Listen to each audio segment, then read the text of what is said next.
just no way of knowing when these games are ever going to start. The game's already on. No way of knowing. No way of knowing. They pick and choose when the fuck the game's going to start.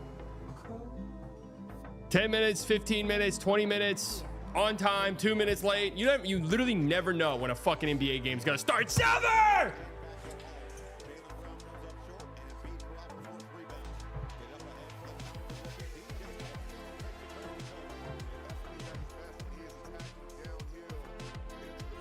This is the most bizarre lineup I've ever seen. What do we think is going on here? In this series, he hits the deck as White missed the three. The struggles from the outside continuing for Derek White, and a blocking foul is going to be called on Garza. Yeah, I thought that was a good foul there good call there by the official, Tyler Ford. Looked like Garza was still moving. Yeah, right there. Still moving to his right. So, just gotta wonder. Luka Garza starting. Baylor Shireman starting. Ron Harper Jr. starting. No Jason Tatum. This is a lineup that Nick Nurse. Bizarre. They didn't even envision going against him starting with.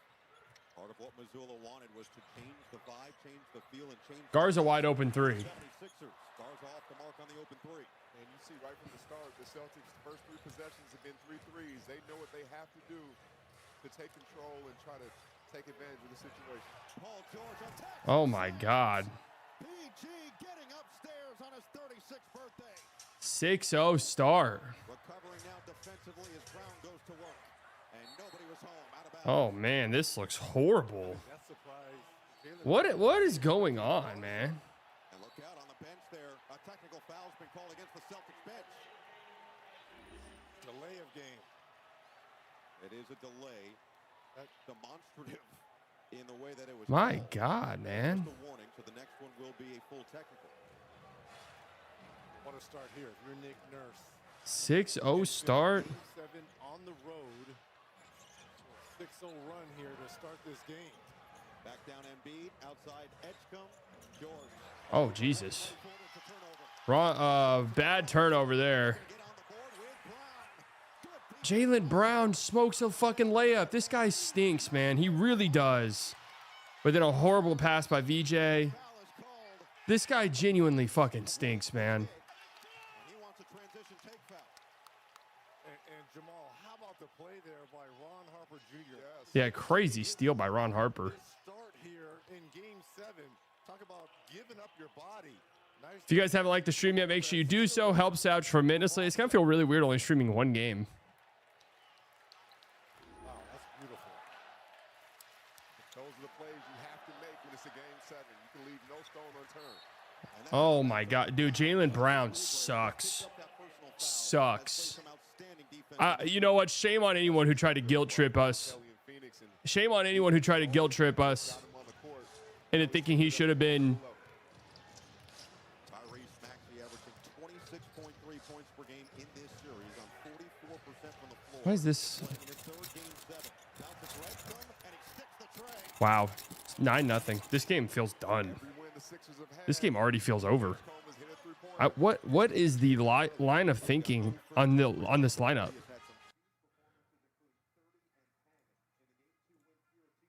Why is this not working?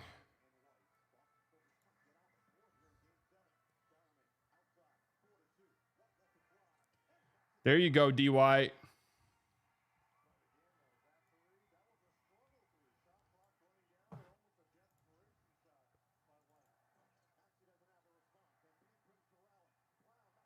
There you go, D. White.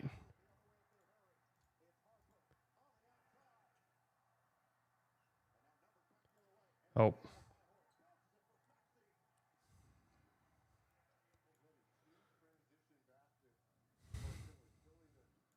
I'm like genuinely frustrated as fuck. This is the game 7 we get. Truthfully, like it actually angers me a little bit.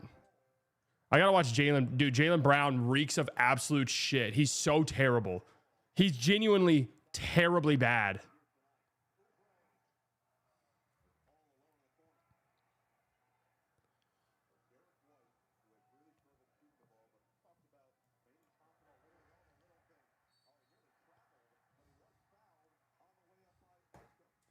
Jaylen Brown. Brrr, brrr.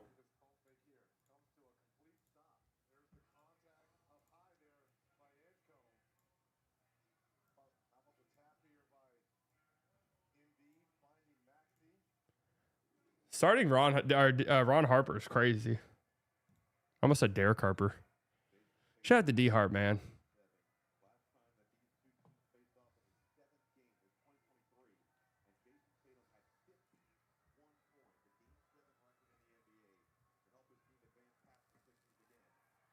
And Derek White can't make the free throw.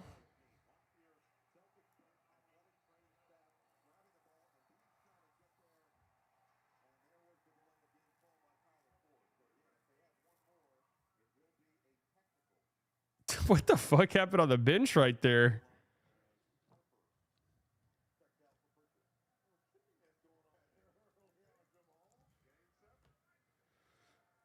Derek Doncic, 1 of 2.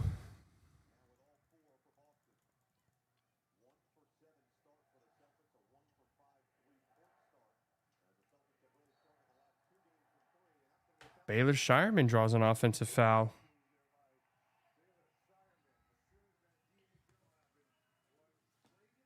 Again, this is one that even if it might have been a flop or something, you don't challenge this.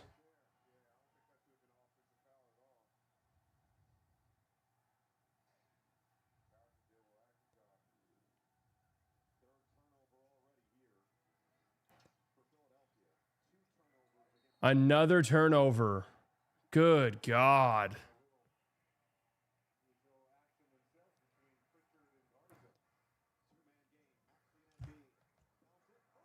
And then just D. White gives up a back cut, man. Horrible.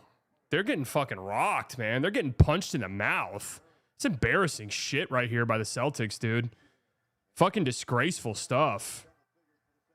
Here comes Jaylen Brown. Dribble out the whole shot clock.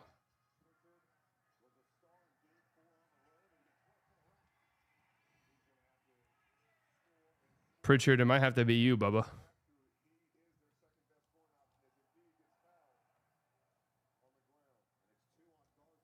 It might have to be you, Pritchard.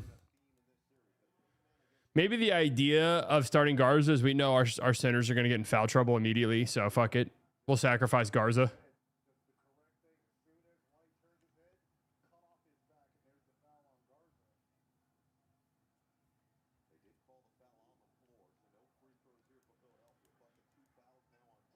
Starting Luka Garza, Baylor Shireman, and Ron Harper, who are like not playing in the series at all.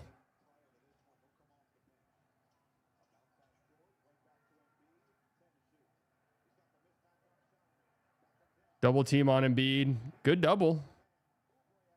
VJ.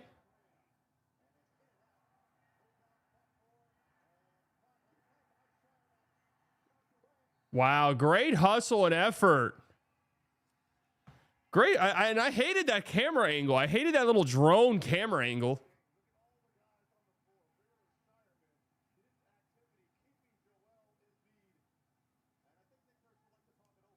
See, I'm going to be honest with you. Why challenge this?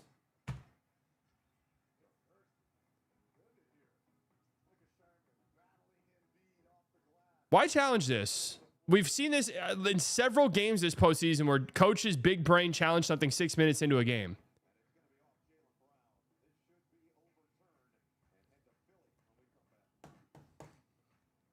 I'm sorry. This will be Celtics ball, but now you only have one challenge the rest of the game, though.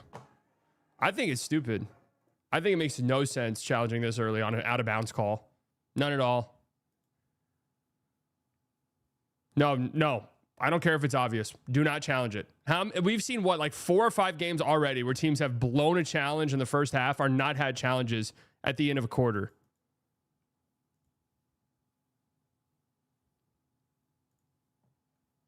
Makes no sense.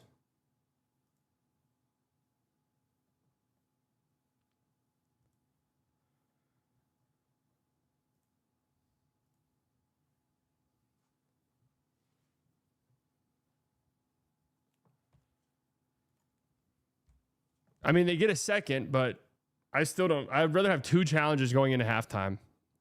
Again, if somebody gets in foul trouble or something and you know you can win it, if you either have somebody on your team who gets in foul trouble, you know you can win the challenge, or you know you can put somebody on the other team in foul trouble somehow. Otherwise, yeah.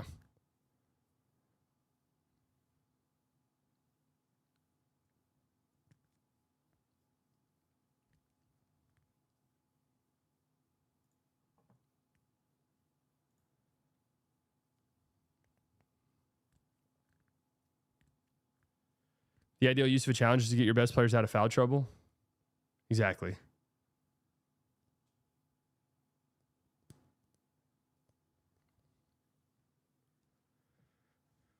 Yeah, not sure what the camera with the drone angle there was for a whole possession. We're good on that.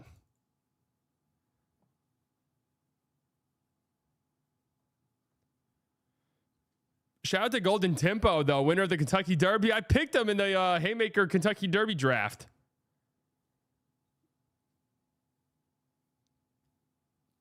Thoughts on the Blazers offering Grant expiring? Well, Grant's not expiring. And a heavily protected pick. Oh, you're saying Grant plus expirings?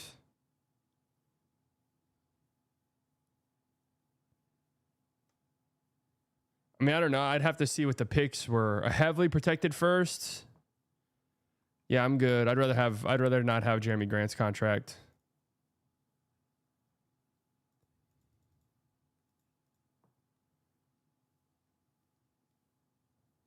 I think this is fine. What up, Redna? I'm trying to just think about what the idea was here for the starting five. I mean, it's one of those things, you look like an absolute genius if it works.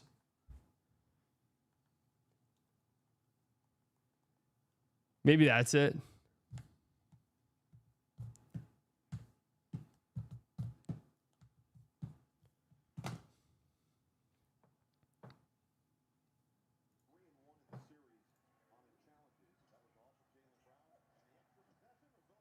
Well, it does end up in a bucket.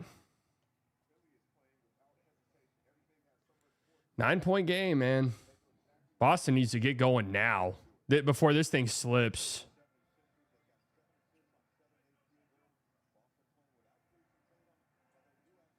Can't make a three. Garza falls down going for the rebound, and he's behind the play now.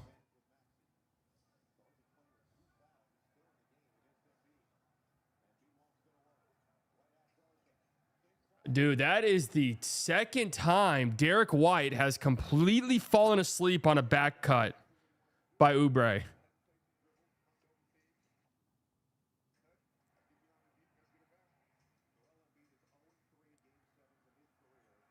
Oh, this game is completely over. This is done. Oubre with another back cut. This is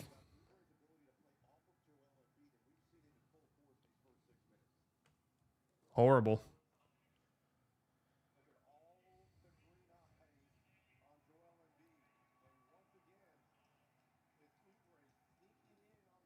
Horrible.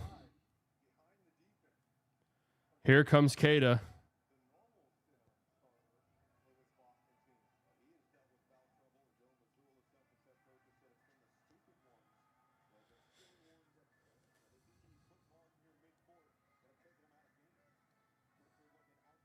Derek White three.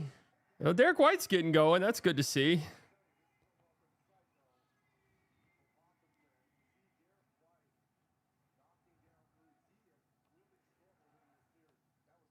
He went 3 of 6 in game 6.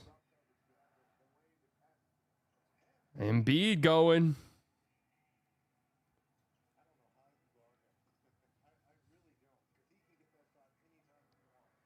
And Jaylen Brown. Finally. He had a horrible start. Horribly awful start to the game.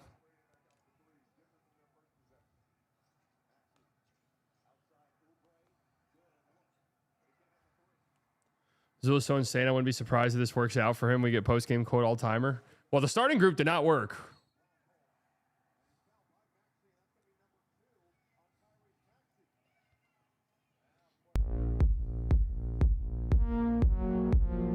Honestly, I'm happy for Paul George. Happy B-Day. That's right, Logan. Happy B-Day, Paul George. See, and this is exactly what I'm talking about. You challenge an out-of-bounds call 5 minutes into the game. And now all of a sudden, you really have to ask yourself, do we use our last challenge if we don't think that's a foul? Do we use our last challenge on an early 2 fouls on our star point guard? Well, now you can't because you challenged an out-of-bounds call 5 minutes into the game.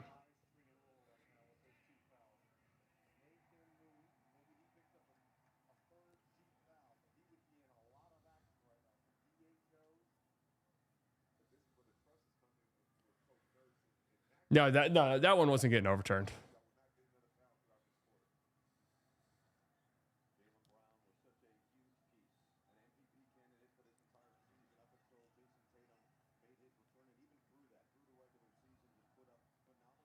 Damn, that sucks for Tatum, dude.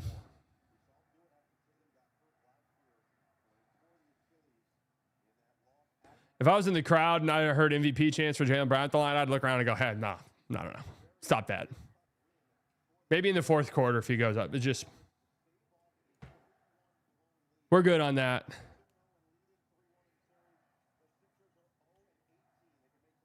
Embiid 3. Even if the challenge is successfully still lose it. Yeah, you only get 2 no matter what. Like, you don't get more than 2. Great work by Hauser on the offensive glass.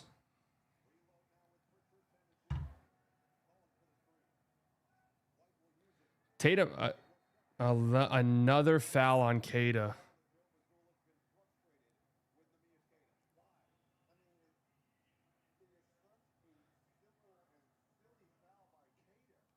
Come on, Kada.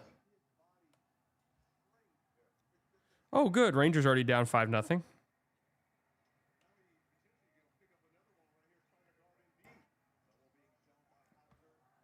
Embiid. That's beautiful. Beautiful.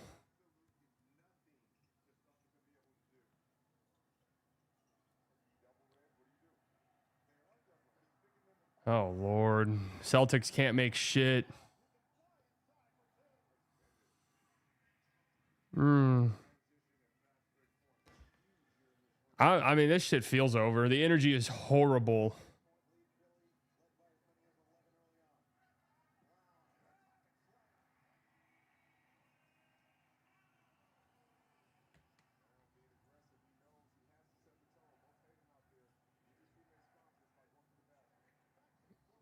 I mean, they can't get a stop, man. The Sixers get whatever they want. These bigs have just been torched. I don't know if I've seen a humiliation ritual this bad as the Celtics bigs in this series. All of them. Another brick 3. Another brick 3, and then to make matters worse, you're not getting any offensive rebounds.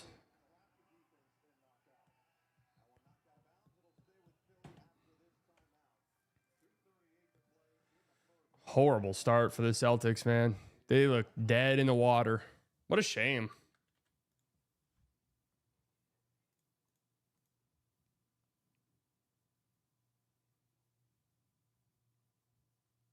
What a shame.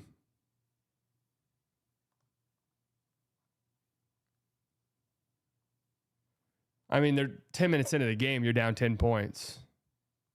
You're on pace to lose the game by 40 points.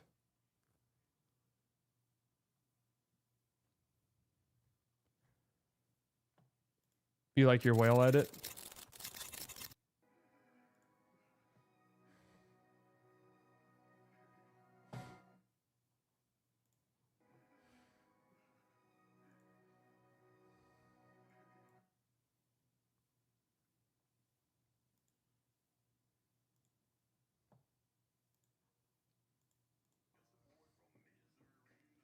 And I've been in misery.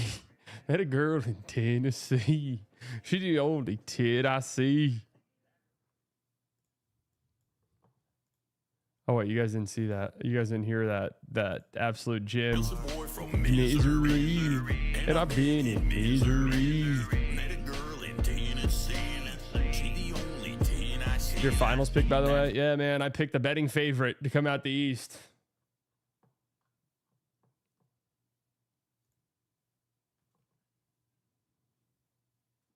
A truly pathetic player. He was the only person in the point guard one battle, and he lost.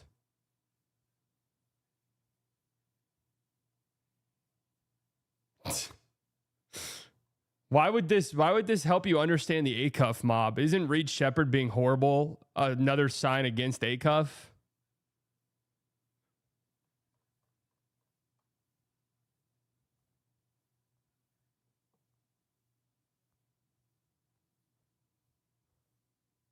Isn't it more proof that you have to be truthfully incredible offensively if you're that horrible defensively?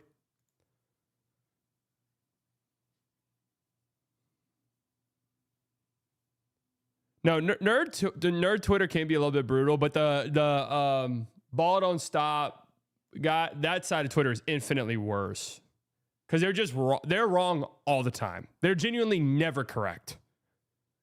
Never correct about a single player ever. Think about all the players they ride for. All horrible, awful players. All terrible. All of them are just horrible. They're all horribly bad. They're all horribly bad. They're all terrible. How much worse a defense is Reed Shepherd than Brunson? I mean, Reed Shepherd at least makes... But the thing is Reed Shepherd's not that good offensively. Right, that's it. Like, Reed Shepherd can't beat anybody on the perimeter. He can't constantly create advantages. His three-point shooting is very streaky and hit or miss. So it's more so speaking like this is how good you have to be offensively as a small guard to survive. Because the moment it's even like inconsistent, where there's like flashes of it being pretty good, you're not a player that can play in the game. Right? Like you can't be out there. When you add it all up, players on both these rosters have been in a combined 45 game sevens, 45. Jaylen Brown leads the way with 8, and this will be Tyrese Maxey's 3rd game 7. While he's never won a game 7, Paul George 3. Shut this bitch down, man. We might be out of here by the halftime.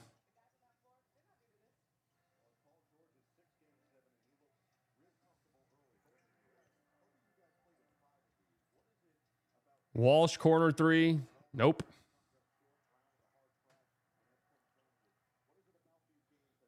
Have they made a 3?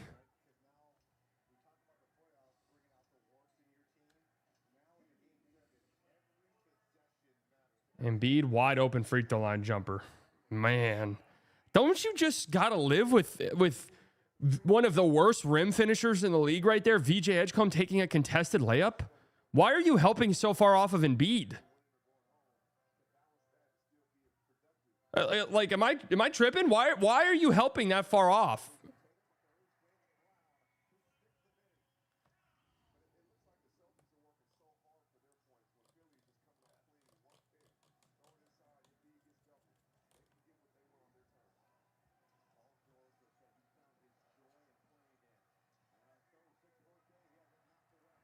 Too much by PG.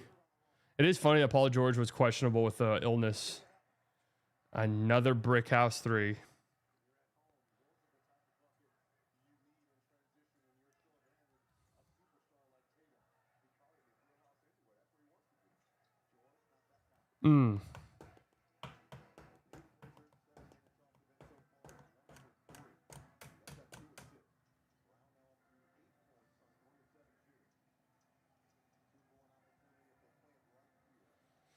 Well, you got to get this 2 for 1. That's good.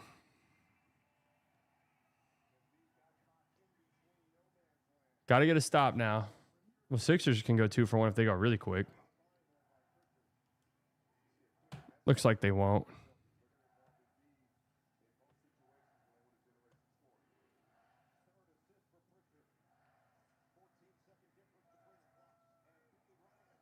Oh my God, that went in.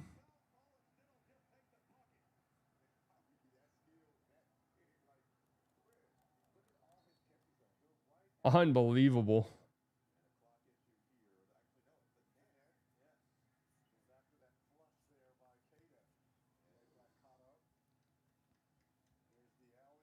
I mean, not much more you can do there defensively.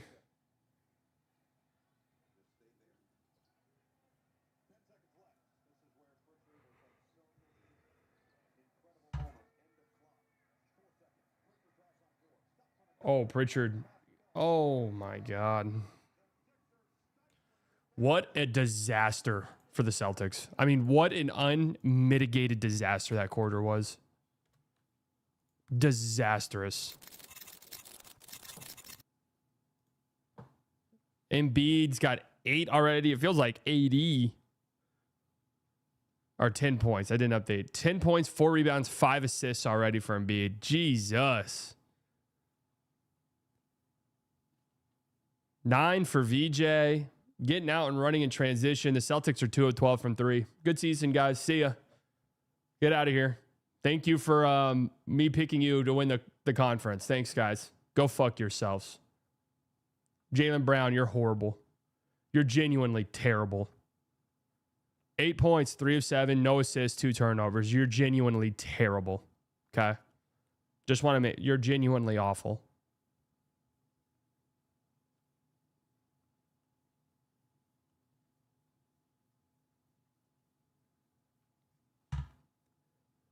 The starting lineup was a fatal mistake.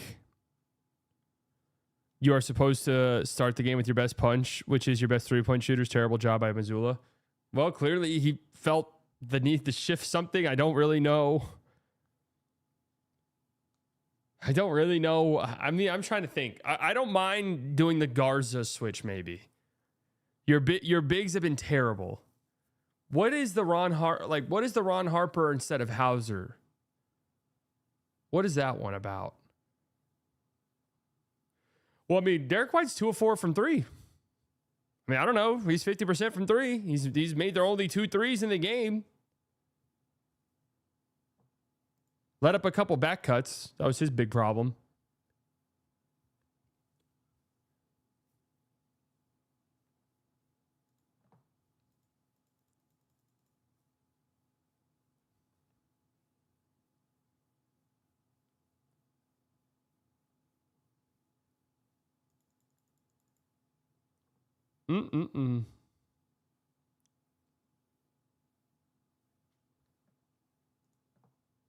Jaylen Brown, you've got 3 quarters.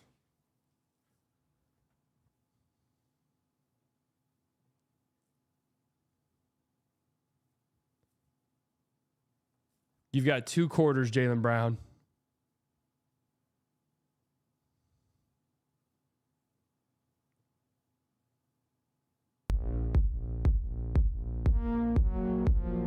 End of an era. JB gone and Brad gonna be Mavs GM. All right, hey, I'm here for it. Is this a real video? We gotta fire this fucking cameraman.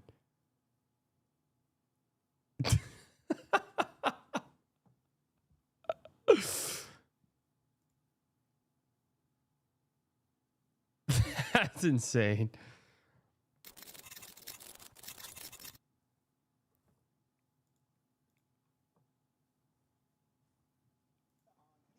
That feels almost like that was scripted.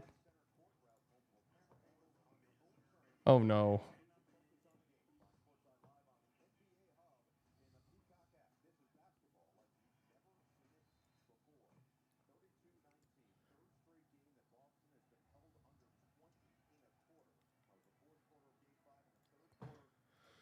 Dude, no, not the drone angle, man. This angle is not it.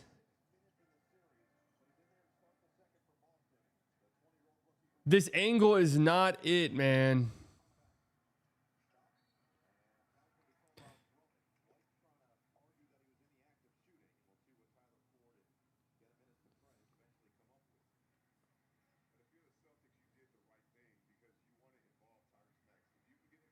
What is like the who's doing the conference finals? Because it's going to be like each finals is on one specific network, right?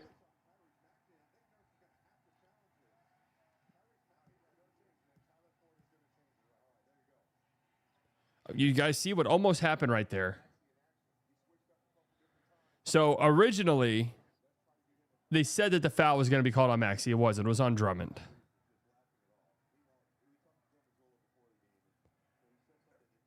It was on Drummond. But that goes to my point, though. They were saying on the broadcast they're going to have to challenge this. So that way Maxey isn't in early foul trouble. That would have been it. That would have been the end of your challenges.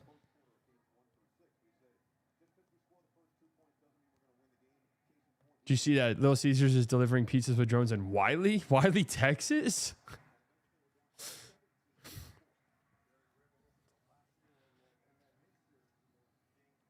Nice practice grounds for the rest of the country. Wiley, Texas. Hugo guarding Tyrese Maxey. Oh, good defense. Oh my God. They're making everything. They're making genuinely everything.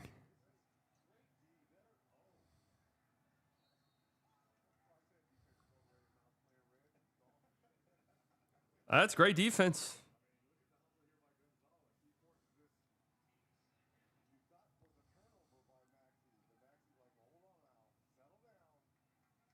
What a shot by Maxey, man. Tough. Can't defend that any better.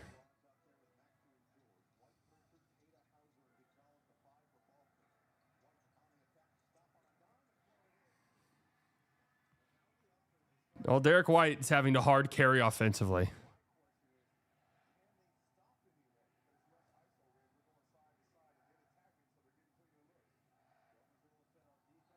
A legal screen by Paul George.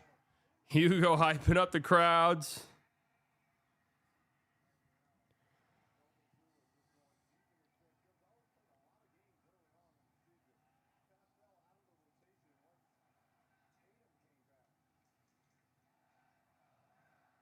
Is it going to be the Derek White show? Derek White, genuinely. Derek White having a good game, man. Come on, D. White. Has over half their points.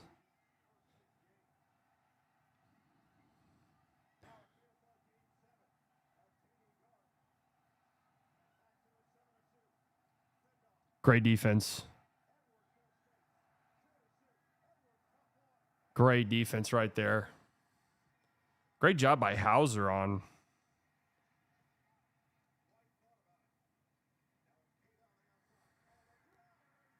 Kada, nice finish over Drummond. Just going to have to dominate these non-Embiid minutes.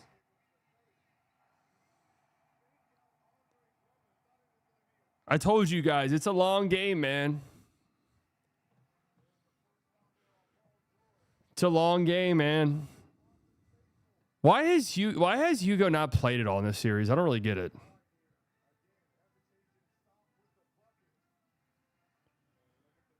Team playing better without Jaylen Brown? Yeah, that's not a surprise. That's literally been their entire team for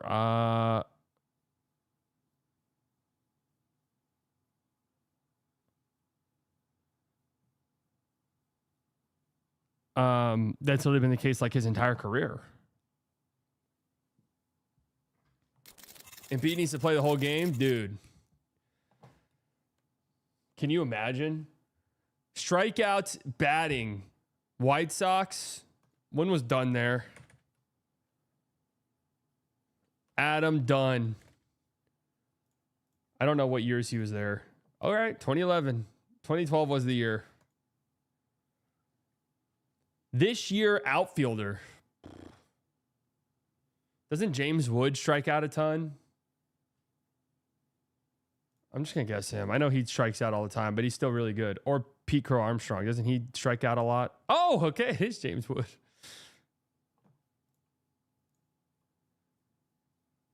Atlanta Braves, 1980 to 2026.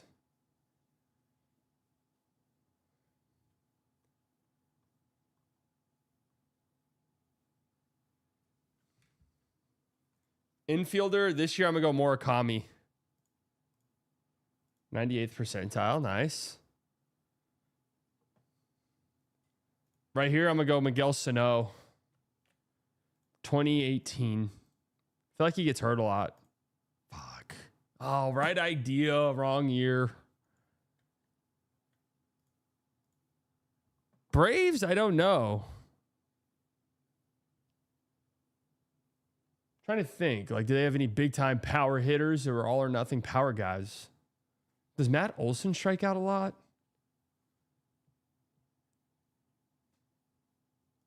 I mean, I know Michael Harris was like genuinely one of the worst hitters in baseball a couple years ago. Fuck. Acuna, really?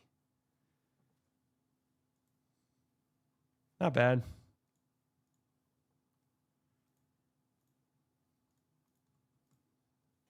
Triple double, no assist. 2010 to 2015 in the West. Played in the Western Conference Finals. Russ?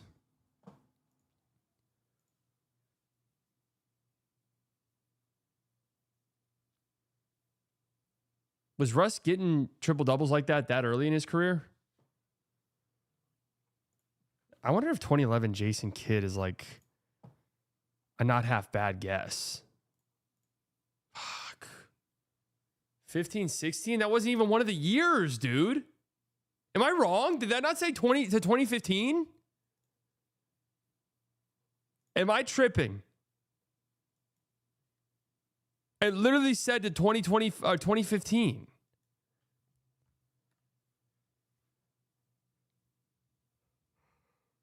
This has to be Giannis, right? Triple doubles.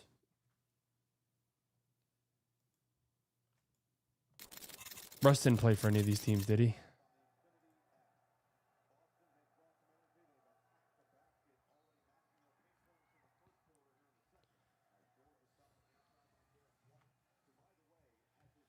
I'm just a boy from Tennessee.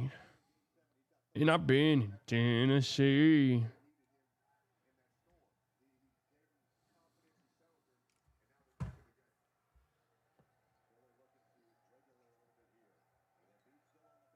Sabonis, maybe? I feel like Sabonis wasn't getting what a bucket by PG.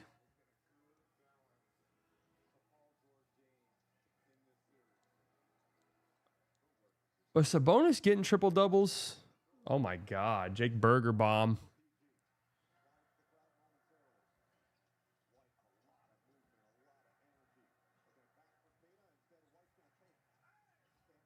That's not a very good shot right there by Derek White at all.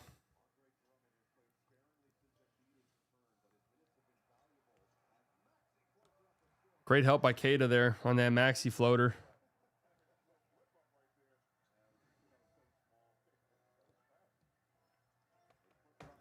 Saboner.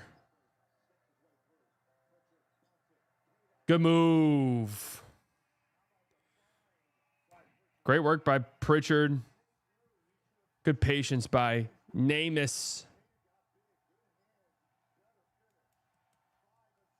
Yeah, D-White by low. I'm in. VJ step back three.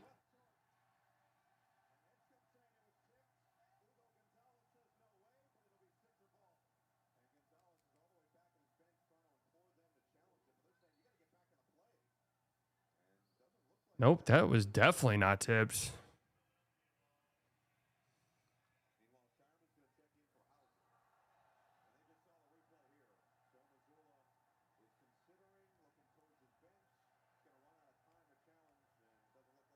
Not a good call at all. I feel like they never call that out of bounds. No damage done. See, I wouldn't have challenged that though either. Also, because I'm not, what's the high five rule again? Oh, Pritchard, good cross on Paul George.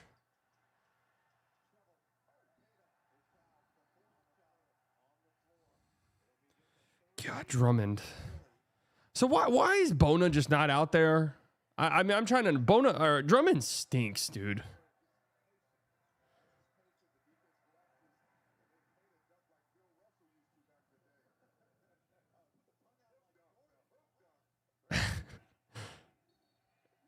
Well, Hugo was saying, no, they showed the replay. That did not get tipped.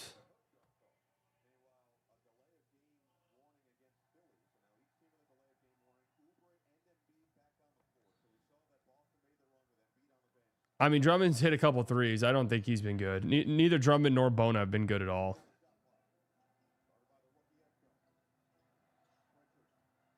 None of the bigs in this series besides Embiid, really. Oh my goodness. What a move by Pritchard, dude. He had Embiid in the buenda.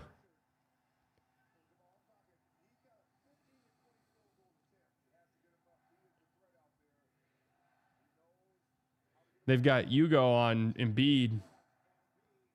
Good play by Embiid. That's got to go down.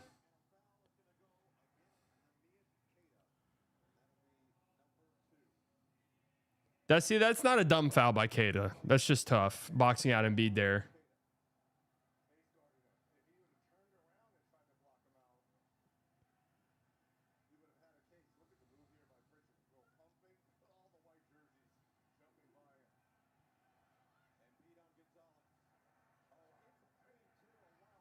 Hugo Gonzalez, great defense on Embiid. D White.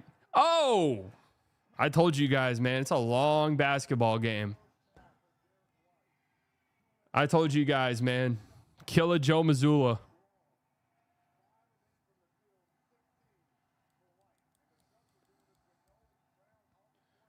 And another illegal screen.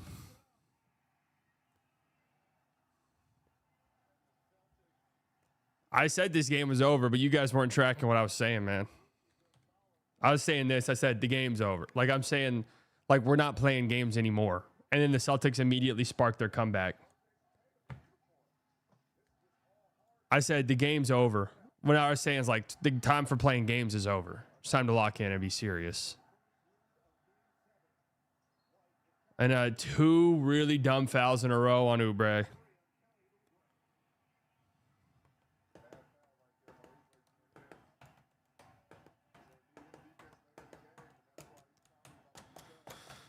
Jaylen Brown a -13. Russello, Jaylen Brown actually stinks piece.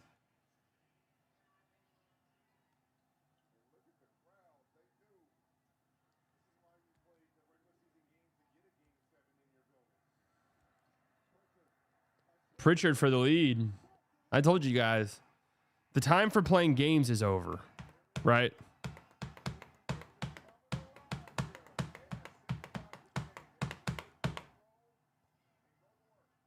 And now they have Hugo on Embiid, and it has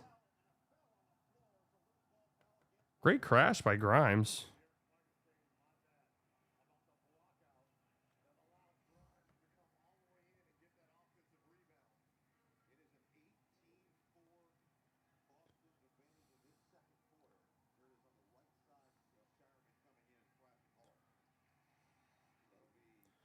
Great job by Quinn Grimes crashing the glass there. QG the SG. Now Hugo. And that's... Whoa, Hugo blows up the screen. Yeah, we're getting a little chippy.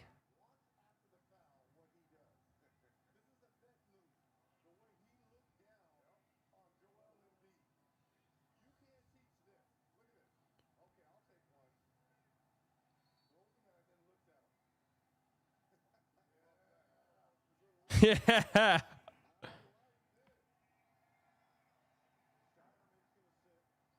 Hugo plus 14. Man, they've had Jaylen Brown out for a long time.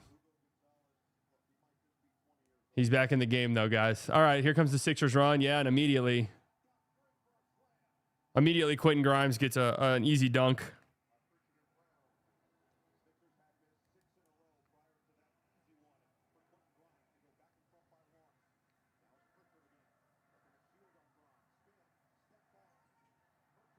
That's a great job by Grimes there defensively.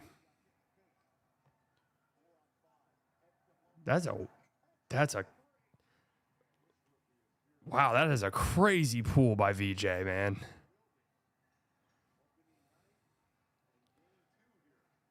Well, Paul George or Jaylen Brown checks in. It's an immediate 5-0 run.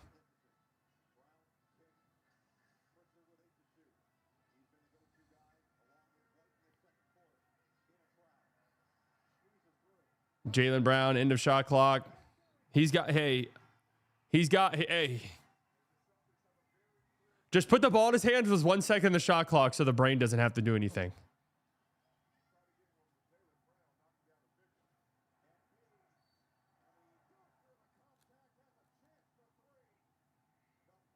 Embiid and one.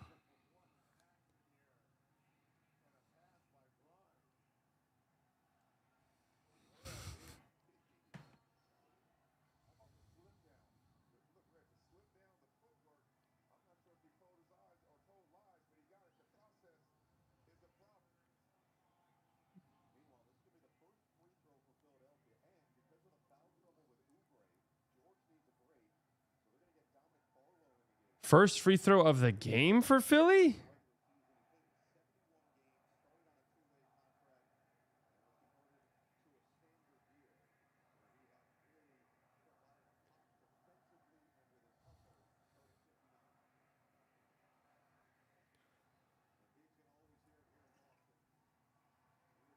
Embiid and one. Converts the and one.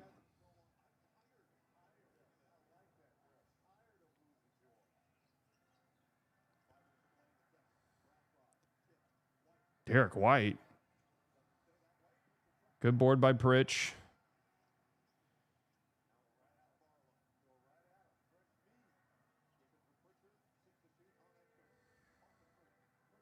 Oh, great move by Pritch. Blocked by Embiid, though.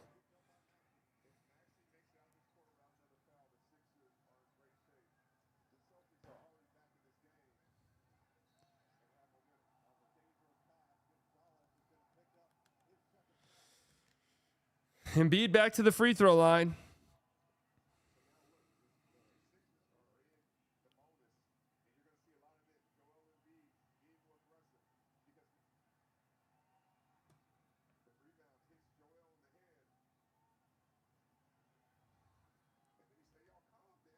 What is Jaylen Brown now? Like, is he near minus 20?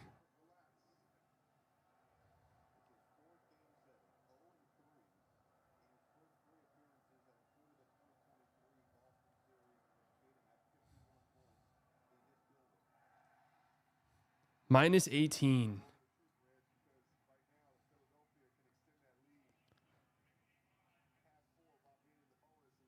My God.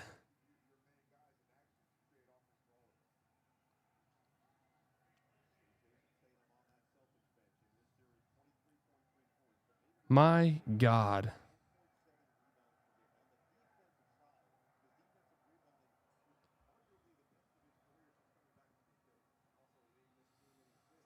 Joel Doncic.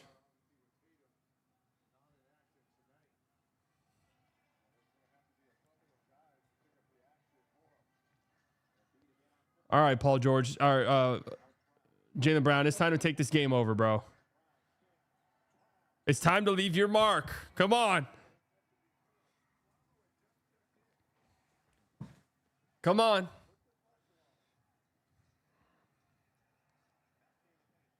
VJ, another three.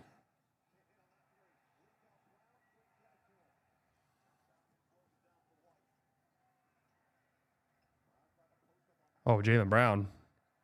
Go right at Maxey. No. Oh, my Lord. How do you give him that bailout? Great move by D. White. Oh.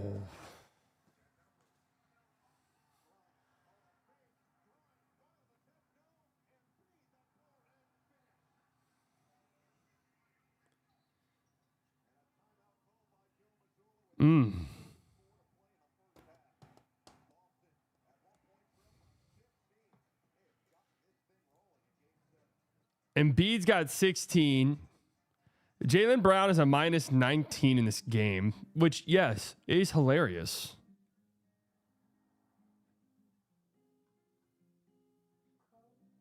Absolutely hilarious. Neither team shooting well from three. Sixers 25%, Celtics 31. Neither team like really turning the ball over too much either.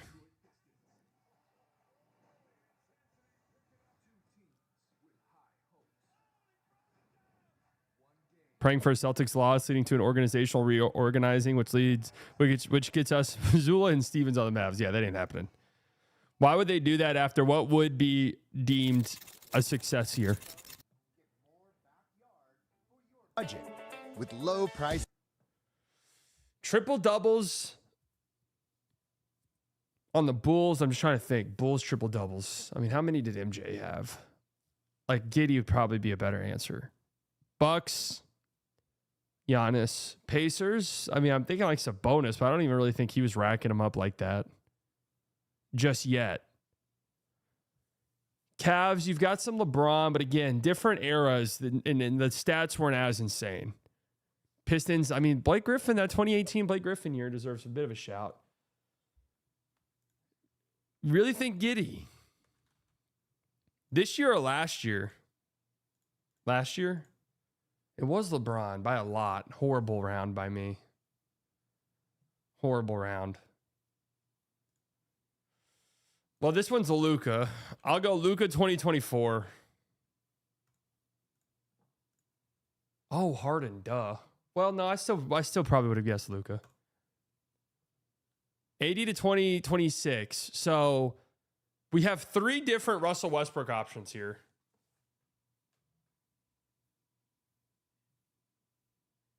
We also have a Draymond option. Was Russ getting answers or Russ getting triple doubles on the Lakers like that?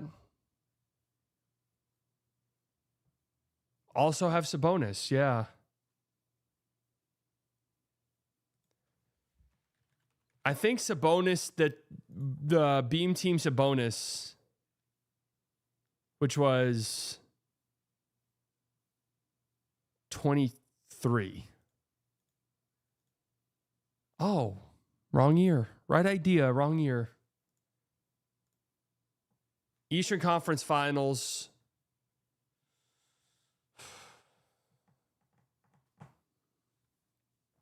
Let's see. So last year, Eastern Conference Finals was Knicks, Pacers. I don't think there's a lot of triple-double guys there. Year before that would have been Celtics, Knicks? No, Celtics, Pacers. I'm thinking it has to be Giannis.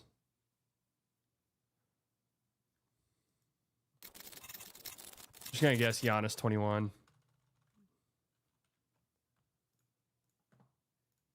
Harden's going to be in here, though, too. It's Josh Hart. Oh, yeah. Last year, Josh Hart.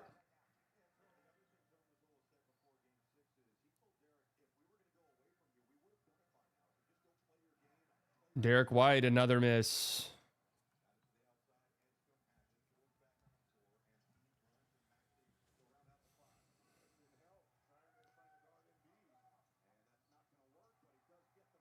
Embiid misses. Hauser, good look at a 3. Good shot. I mean, not a bad shot look by Embiid either.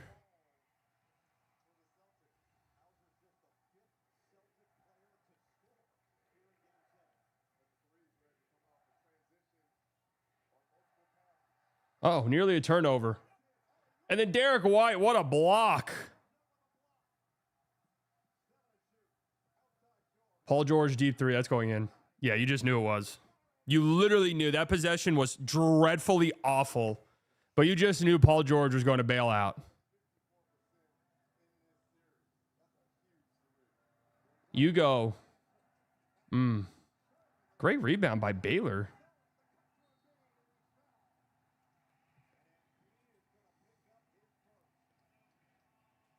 How did Baylor Shireman get that rebound?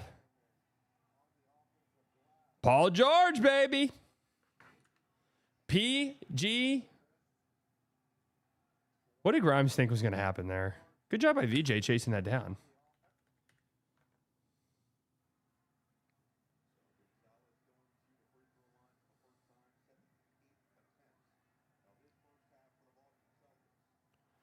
Miss free throw.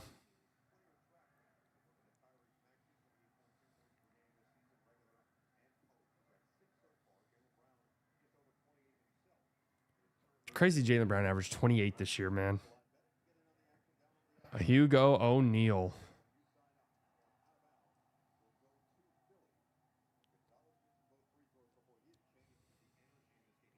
That's tough. PG turned 36 today.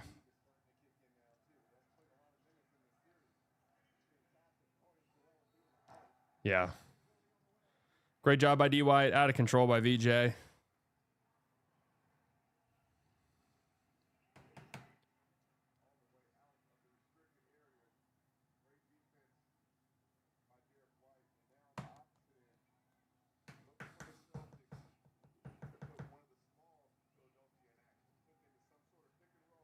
$36 years old, Paul George. Yeah, he's old.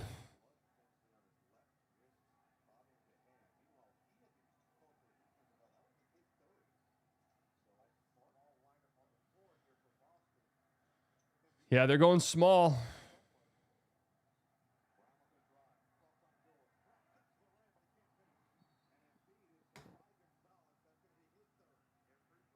Horrible foul by Hugo. Horrible, dreadful take by...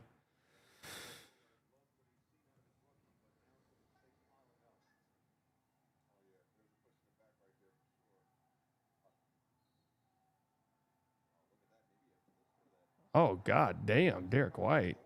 Wait, what? I'm actually...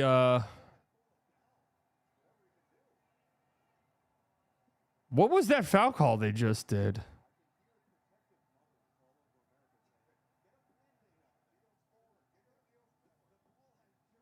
I don't think that was on Hugo. Baylor Shireman might have pushed him.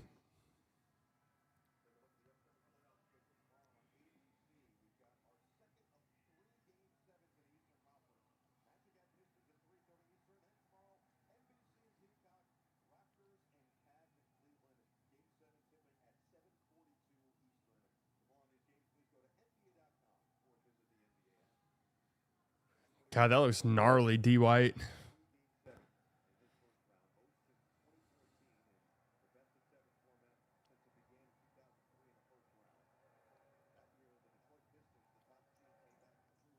Joel Doncic.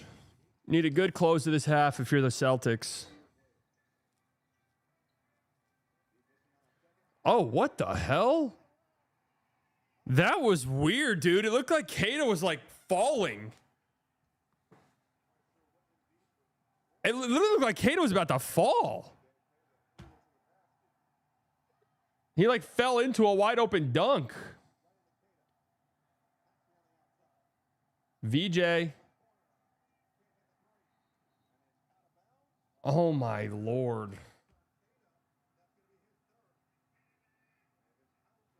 Man, so all the people saying the Celtics whistle, I mean, Embiid's getting a whistle every single possession right now. Literally every single one. Quite literally every single possession.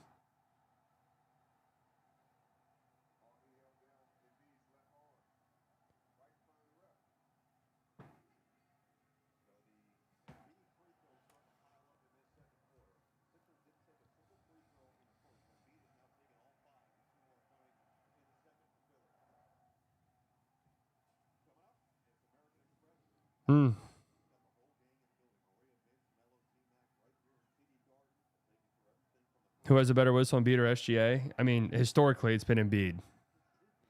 Do you guys not remember the peak of Embiid's power?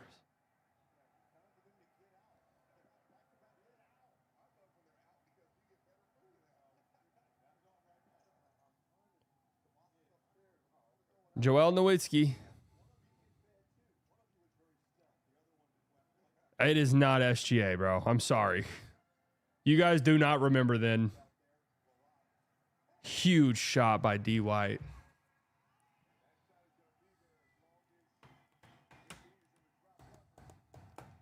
No, Vucevic not injured. He's just terrible. Great recovery by Luka Garza.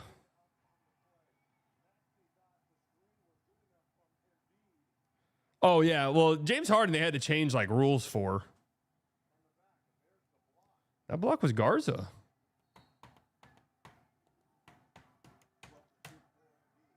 How does Shea have an intolerable personality? He doesn't do anything.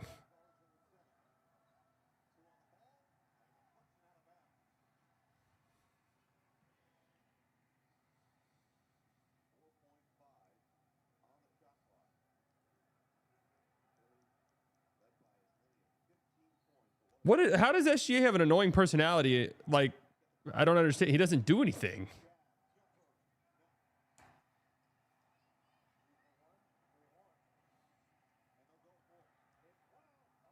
Oh my Lord, what a block by Embiid. Embiid stuffs Jaylen Brown. Damn. Get up, Embiid.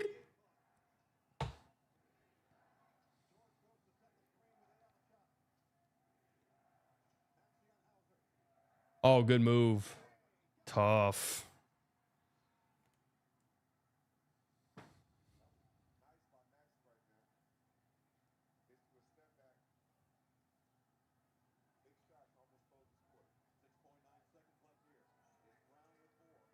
Good pass.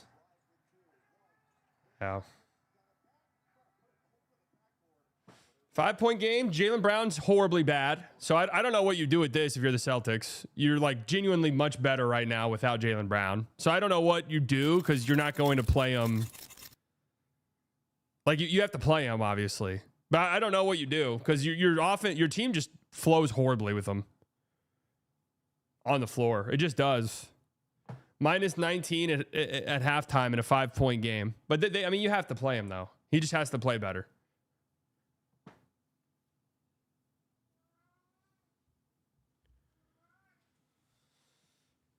It's Hugo has 3. I mean, that's fine.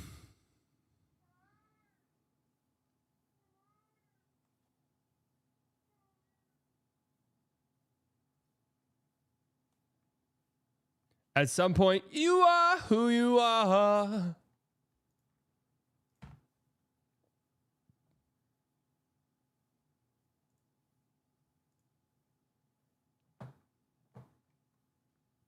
Oh, man, I guess we can't do the NFL one because it doesn't. Fuck. 2008 NFL. I don't know, bro. Michael Strahan. Oh, he was already retired then? Wait, what? How old is Michael Strahan, bro? DeMarcus Ware. Oh! 15 to 20 on any of these teams? I don't know. Didn't the Jaguars make the conference championship game one of these years? Who did they have? Didn't they have a really good pass rush? Oh, duh.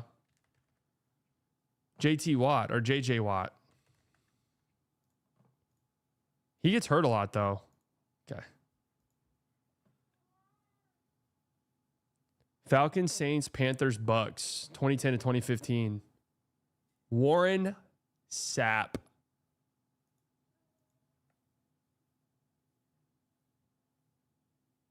Don't the Saints have a guy that's been there forever?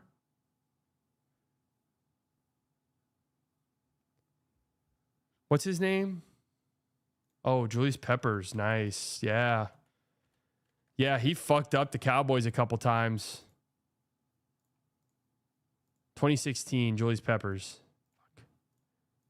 Fuck. Fuck. Fuck. Fuck. I don't think he was there.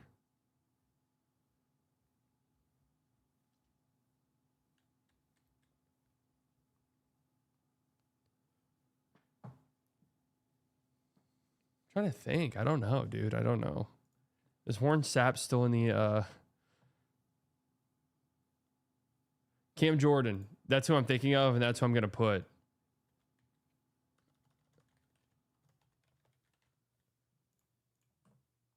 (2014) Craig Hardy. I forgot he used to be a dog. 2020, 2025 on all these teams. Hutchison. 2024. What? I thought you were a dog.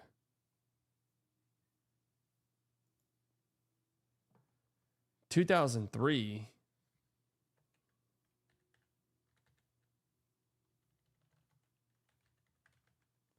Michael Strahan. Hey. You know what's funny is he actually ended up getting pretty decent scores on these.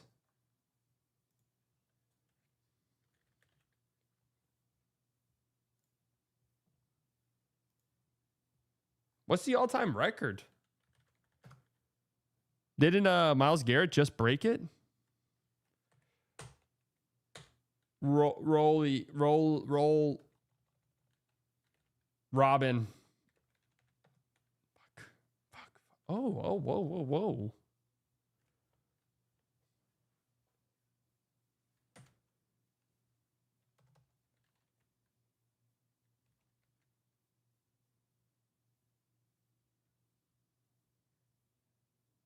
Bind.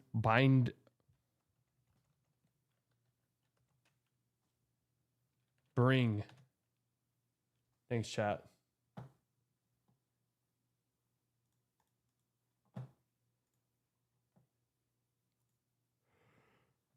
Here comes a good one. Post-it, treasury, heraldry, play, interior, musical, mental state, times tables, education, opera, psychic, extrasensory, globetrotter, telepathic, ballet.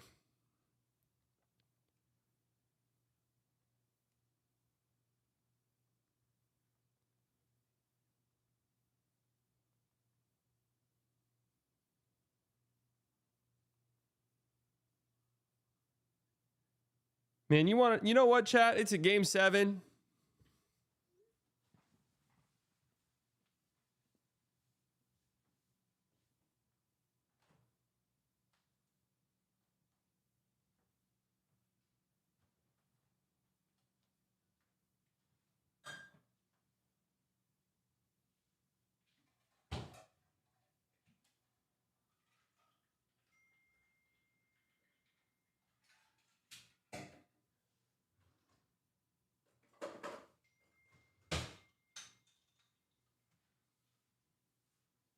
I'm just a boy from misery.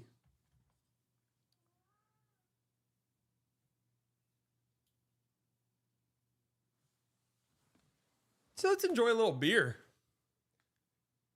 Peroni.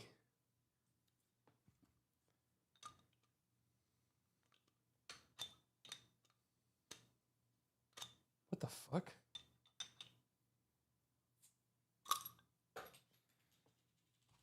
Feeling Italian. No, there's alcohol in here. I think so, at least. I don't know. It doesn't say. 5%.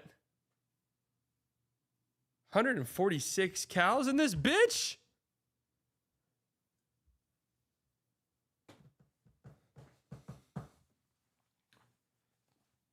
Please, please, please do a lazy twerk. Please, please, please.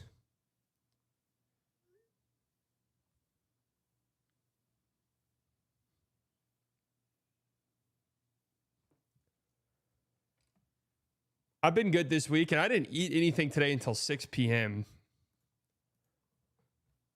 Mental, psychic, extrasensory.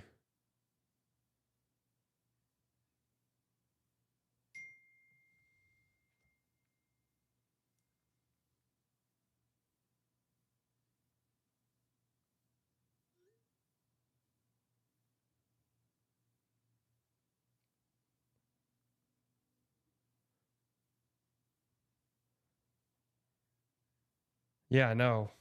140 for a beer is nuts. In this day and age.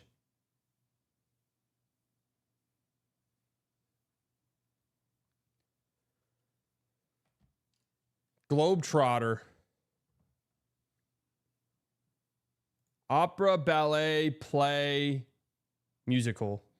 These have to be together.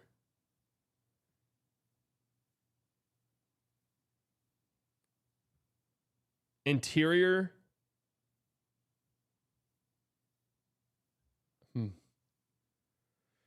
Telepathic. Psychic. I don't know what heraldry is, honestly.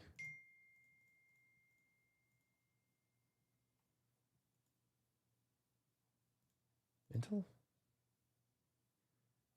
Clairvoyant.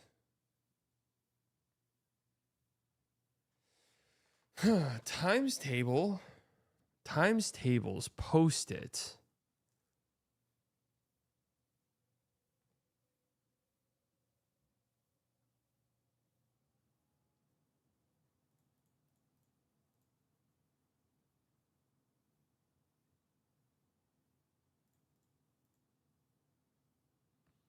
That's right. U.S. Cabinet Departments. Heraldry times table. Okay, what is this one? Post-it Globetrotter times tables.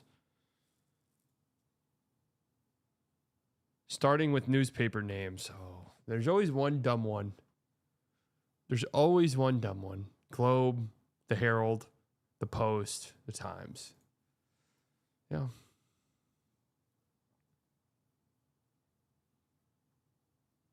Yeah.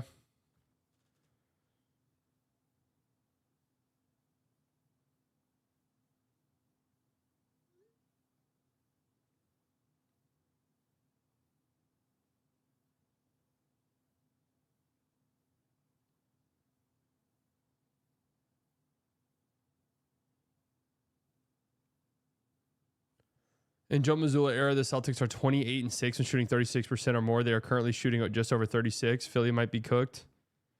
To game 7, baby. Anything can happen in a game 7. Hey. No. You're not playing with that.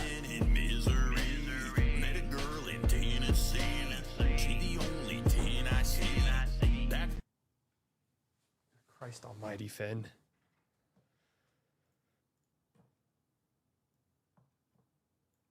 You're not playing for that, buddy. You can come hang out with me, though. Come here. Come here.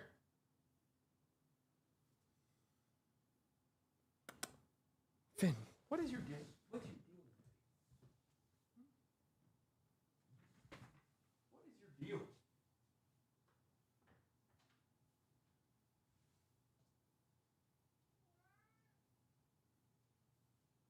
This is Finn's favorite toy right here. This disgusting ass blue ball.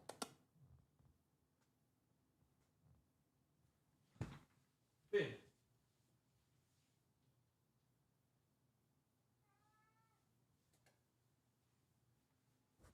Come here.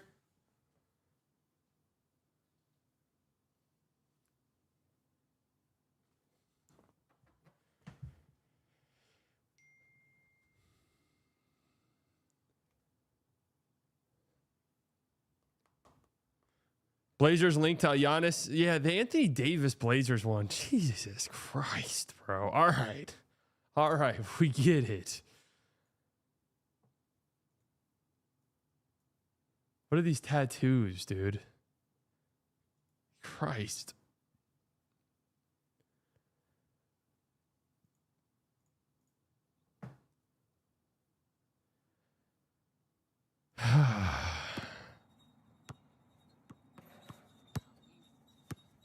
What could have been, man?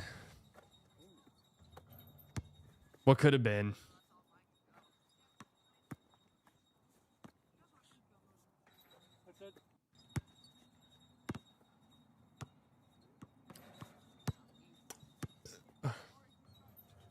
Not sure I like Peroni, actually. I'm gonna go enjoy this off stream. I'm gonna go enjoy this here off stream for a second. That's good stuff. Wow, that's good stuff. That is tasty. That is good. That's good stuff. Wow. I love that off screen. I love chugging all of that off screen, man. That was great.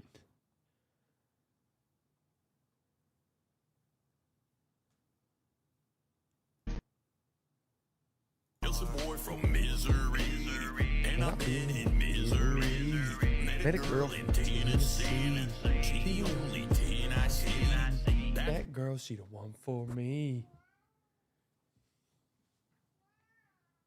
Met a cat in Tennessee. He's the only Tennessee.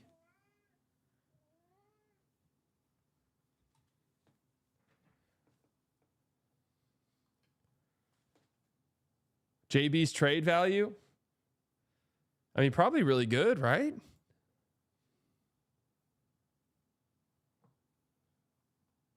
Wait, I just now realized, has this not been updating? Wait, what?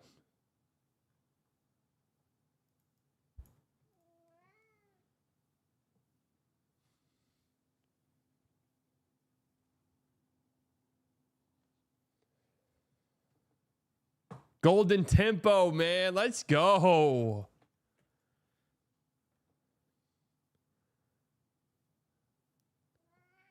Shout out to Golden Temple, man. Shout out to Jock Peterson with the pop out. He's hitting 4th. That's how fucking horrible the Rangers are.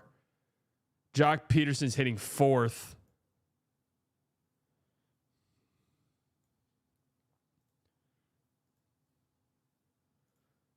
Dude, I've seen these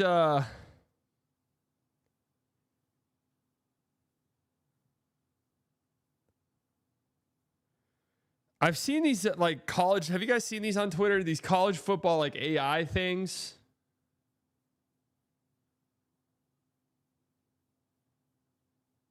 Like, this is what we want NCAA 27 to look like.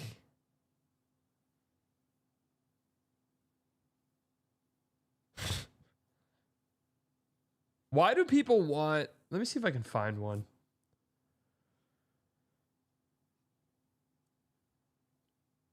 Why do people want these games to resemble...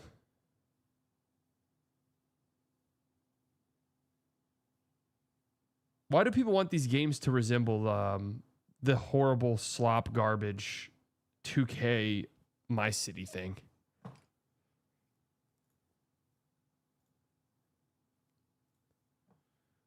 Road to Glory open world concept. Yeah, but like, why? Is this really what the Georgia campus looks like?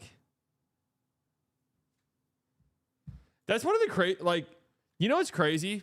Is people go to a college campus and be able to walk around freely, go, hey, the stadium's right in walking distance. Everything's in walking distance. If you're living on the campus, you can walk anywhere you want.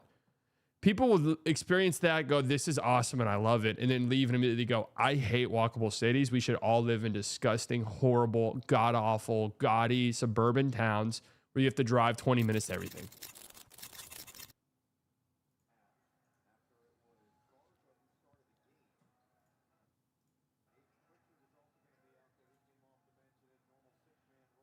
Kata starting the half. Oh, diamond, diamond, diamond, diamonds on me dancing.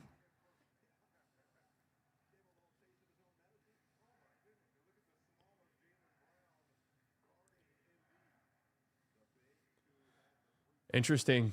Jaylen Brown guarding Embiid to start the half. So they had some success with Hugo on him. VJ another 3. VJ's hitting 3s tonight. Aren't they pretty much unbeatable when he hits 3s?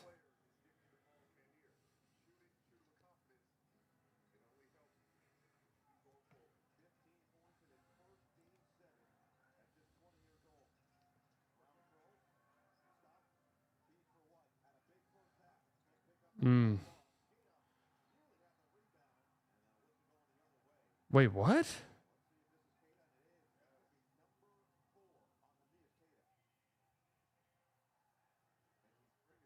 Four fouls on Kata, but what was that call though? Oh yeah, no, he was holding him for sure. Yeah. I mean, I don't...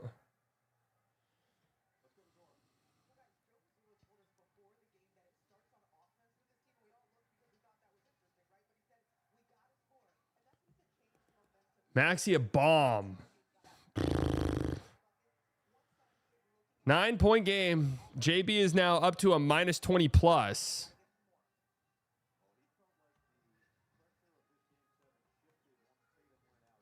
I mean, they're gonna have to regain some momentum when Jaylen Brown goes to the bench. This is just the truth. They fucking suck with him. Like, at some point, you just have to realize, like, all the stats say they're much better without him.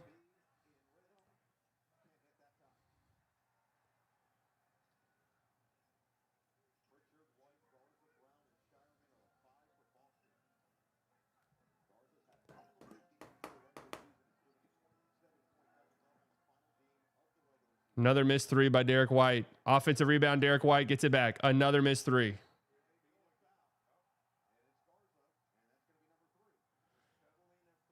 Three straight missed threes by Derek White.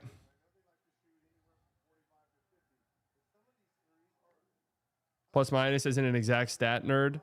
Exact science. Explain to me why. I want to know this. It's been an entire season. I agree game to game. It doesn't mean shit.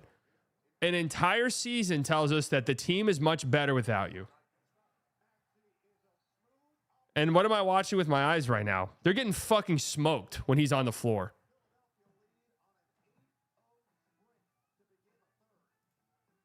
They're getting smoked. Smoked. Minus 25.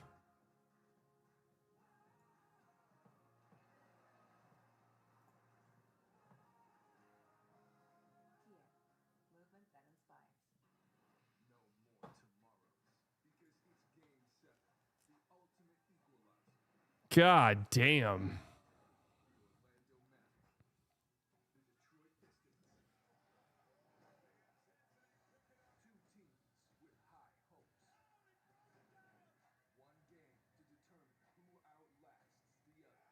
Yeah, it might just be a coincidence. That's true. It might just be like multiple year sample of a huge coincidence.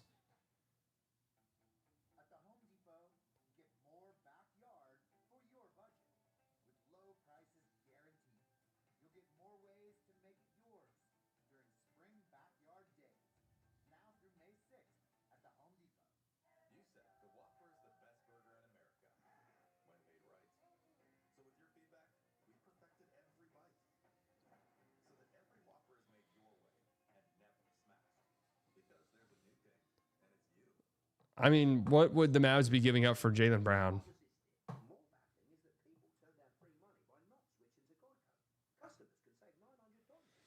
How much does Brown matchup have?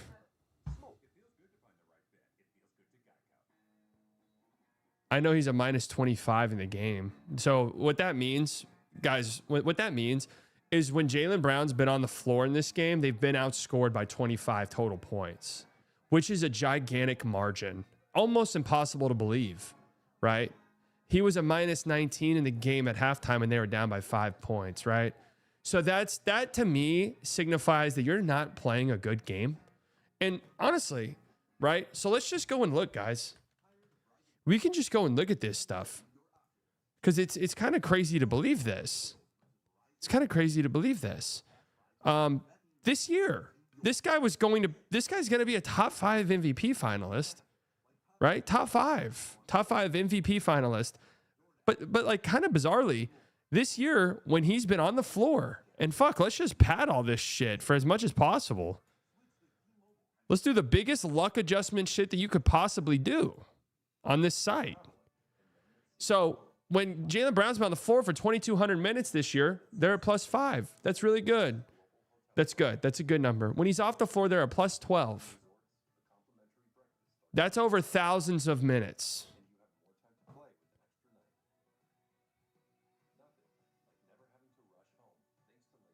I mean, I've heard some of the Jaylen Brown plus minus defenses, and I'm not gonna lie, I don't really buy them.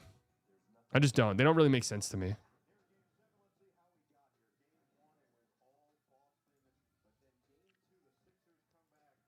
Again, if it were like, I don't know, if it were like,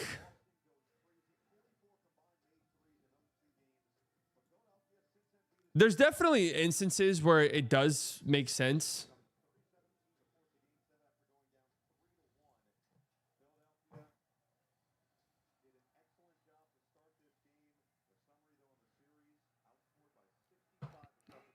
All right, it's go time here for the Celtics.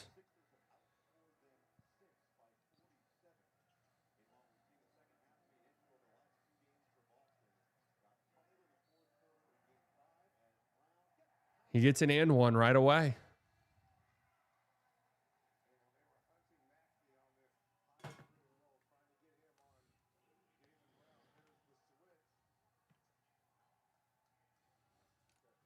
Yeah, Luka's plus minus was bad for a while.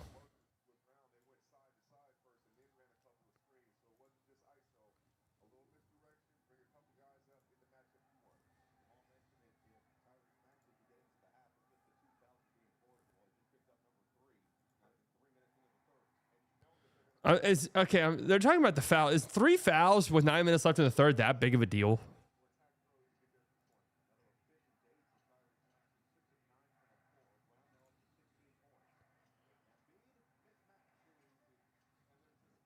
Way too easy by Embiid. It's a ton of nuance. The plus minus is dumb to fall like a religion. I mean, you're not wrong. I don't, for like small samples, but when you get on gigantic samples, I don't know what it is. There's only 1 or 2 conclusions you can draw from that. Your team is better when you're on the floor, so you're obviously a very impactful player, or your team is worse when you're off the floor. Your team is worse when you're on the floor. And then what are the reasonings behind that?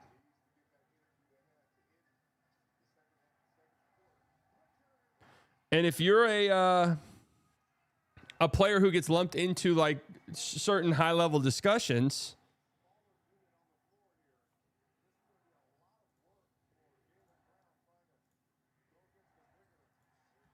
VJ blocked. Got a score here.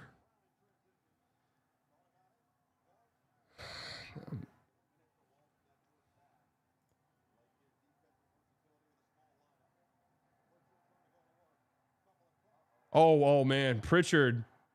Pretty good recovery actually by Embiid. That possession to end in that, Derek White, you got to hit that. Oh, Derek White's completely broken, man. This is actually sad to see.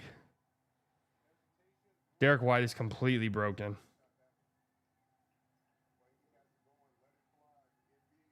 No, Derek, let me, I don't know who's talking on the broadcast, but let me change that for you. Derek White no longer has it going. He no longer has it going.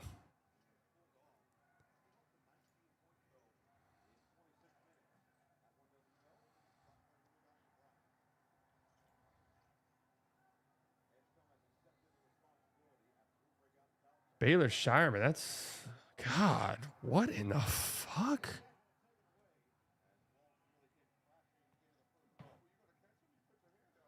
What is that shot?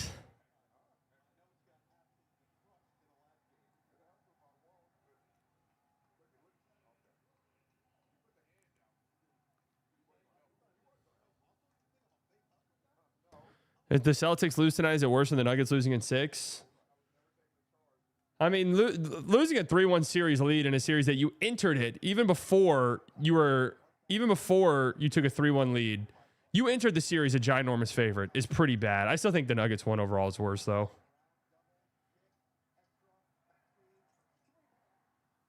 God, Embiid's just drawing so much attention.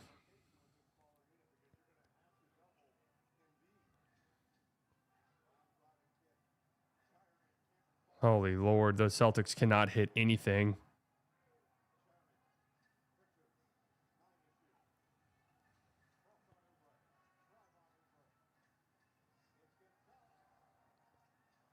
Another missed 3. Third 3 of the possession. There it is.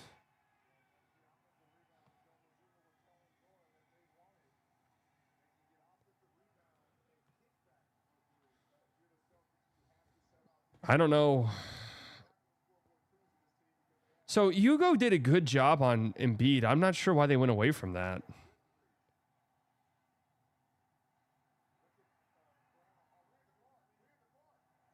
That's just so easy. I mean, I don't get this at all. Jaylen Brown has no chance against Embiid.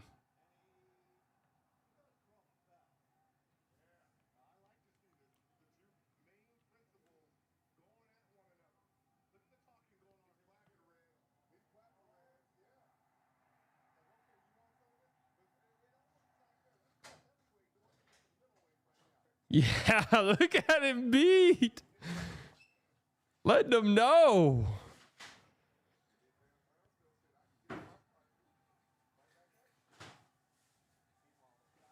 Yeah, the Nuggets lost the series to the power of friendship, like genuinely. Terrence Shannon Jr.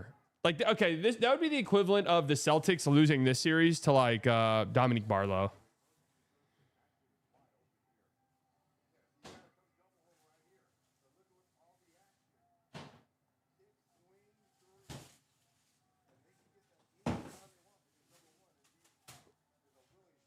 Wasn't the whole conversation if the Sixers could get the postseason healthy, they'd be dangerous? Yeah. I mean, there were stretches throughout the year where I was like, dude, the Sixers, man.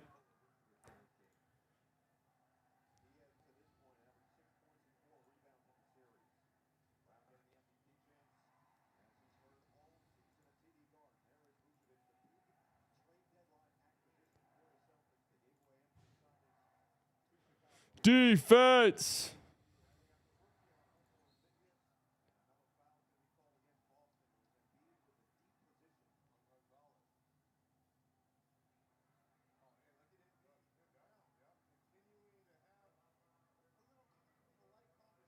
Embiid and Jaylen Brown getting after it.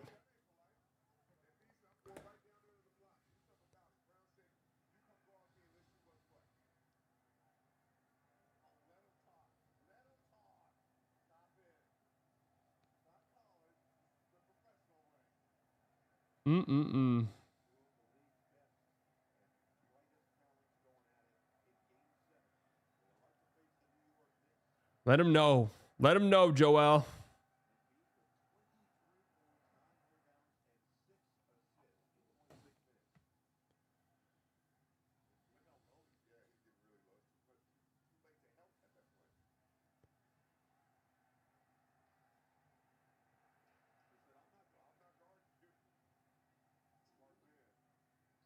And Jaylen Brown's telling Embiid to guard him.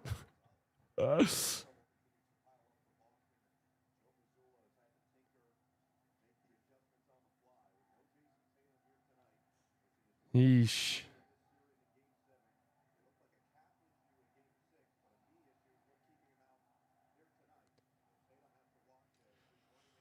How's it going so far? Embiid is dominating this game.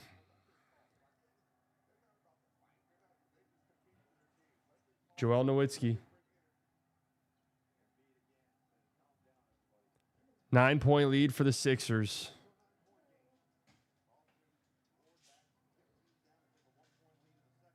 Jaylen Brown, deep three, short.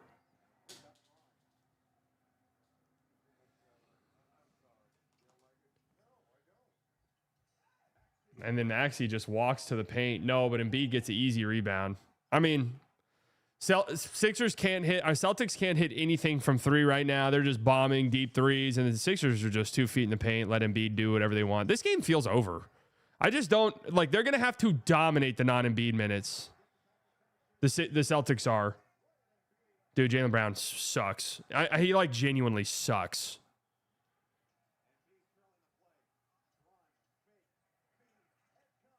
What a block by Derek White, man.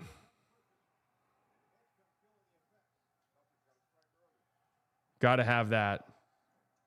Wow. Another missed three.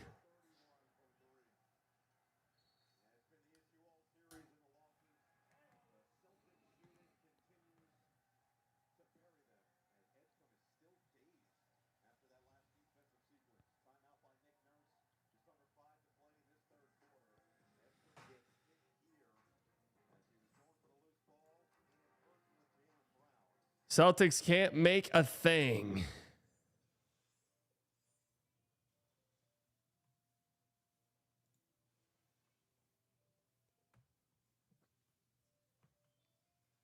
So what happens?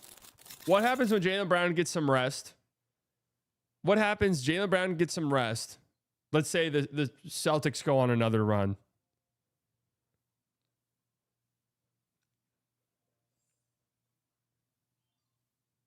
Then what? Are you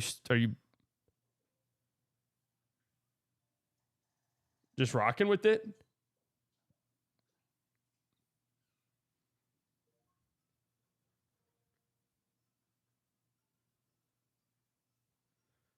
Ay, ay, ay.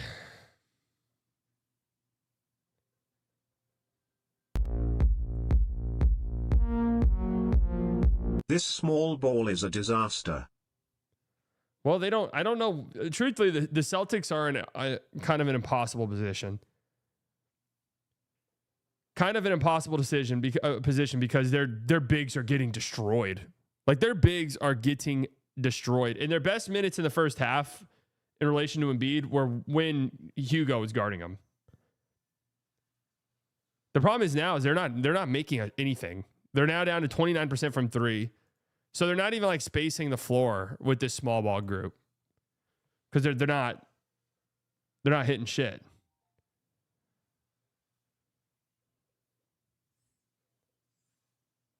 Is the problem. Like this makes sense if you're getting stops on Embiid and then you're getting out and running and hitting threes.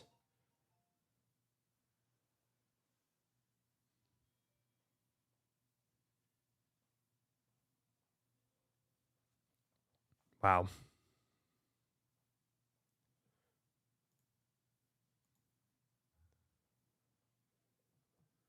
I don't know how Celtics can play analytic ball again next season.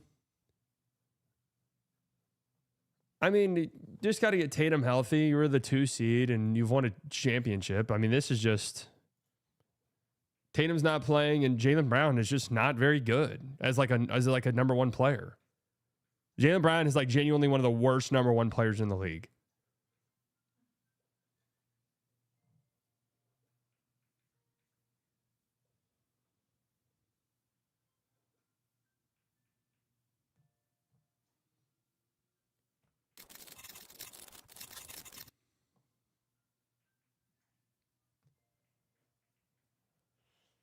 Let's see. I'm interested. Embiid's up to 27 minutes, so nothing crazy yet. He's got to give you 40, right? No, I mean I agree. In the playoffs, they've been prone to this.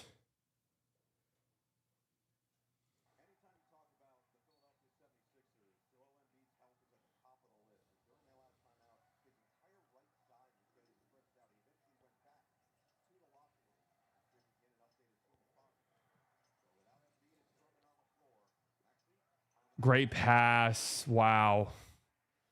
All right. All right. Drummond's on the court. This has to be it. If you don't cut the lead here significantly, you're cooked. Hauser gets a 3 to go immediately.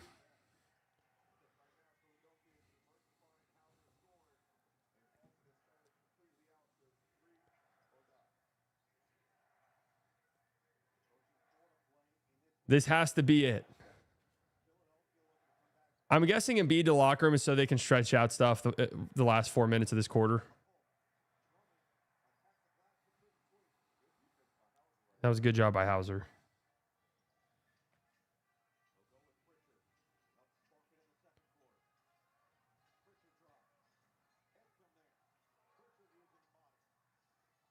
But you guys see what I mean? Like,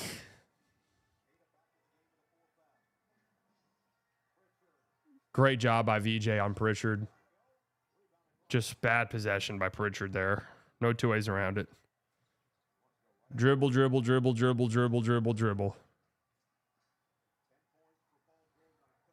Oh my. Oh my God, Paul George. This thing's done. I mean, this thing is over. 100%. Sixers offense is just humming. And again, if you're not just, oh Lord. I mean, they can't make anything at all. Oh man, this thing's completely cooked. 15-point game. Pritchard's way off on a 3. Jesus, this is tough to see, man.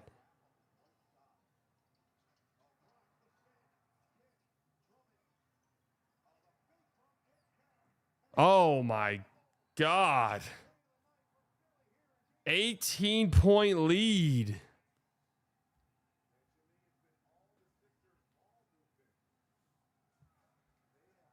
Good God.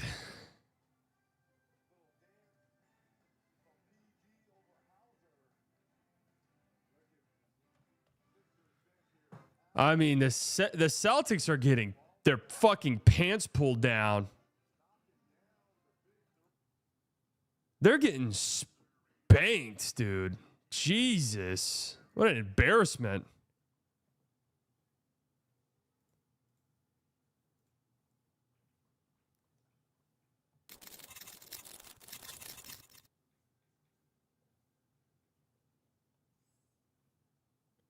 Yeah, you got fried in these non-Embiid minutes. That's it. You're done.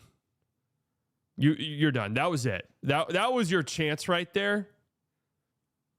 That was your chance.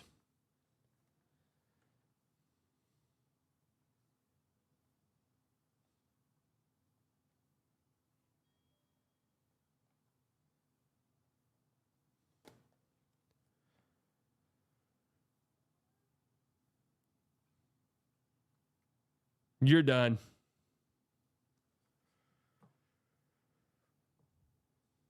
Kentucky Derby times haven't gotten any faster since the 1960s. Why? Two theories. One, selective breeding has reached its limits due to reduction of genetic variation. Two, people care about breaking records. Horses don't.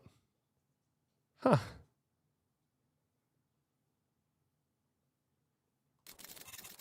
That's actually kind of interesting.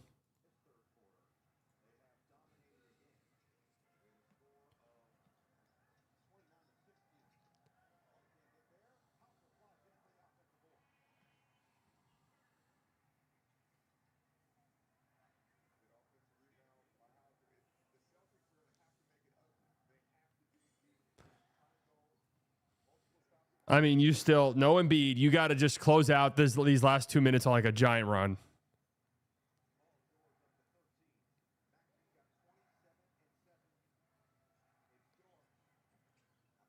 Paul George misses. This has to be your moment here. Oh, never mind. Jaylen Brown's back out there. Never mind, guys. It's over.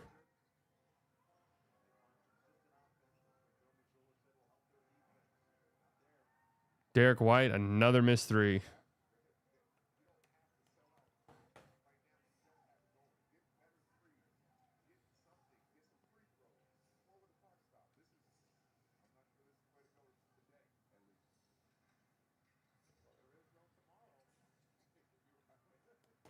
It's over, guys.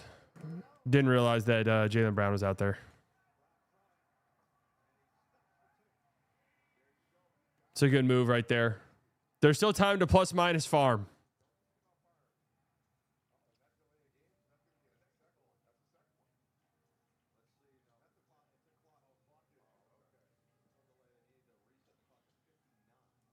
A Embiid ring is more fun than the Celtics. Yeah, I mean an Embiid ring would be crazy.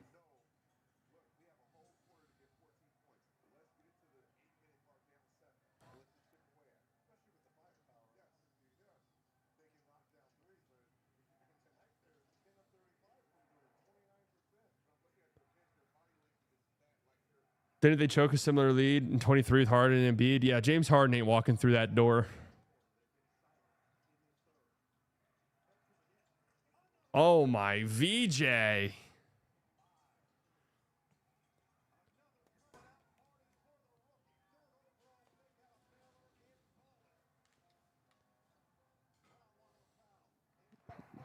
Good answer by JB.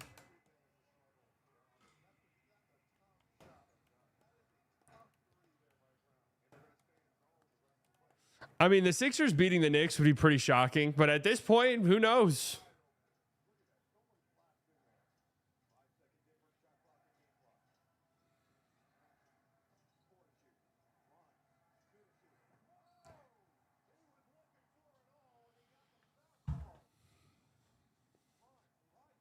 Hopefully tomorrow's games are good.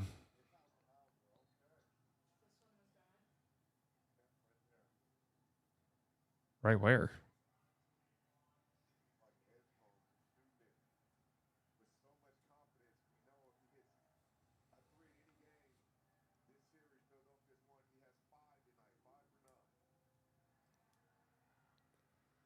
Yeah, look at that. VJ in wins. 10 of 22 from 3 and losses. 0 of 16.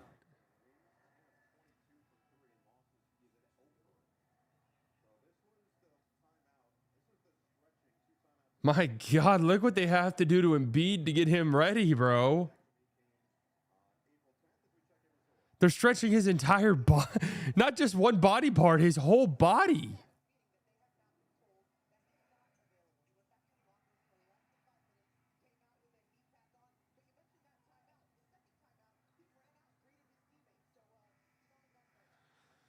Big bucket for D. White to close out the half, but my goodness, man.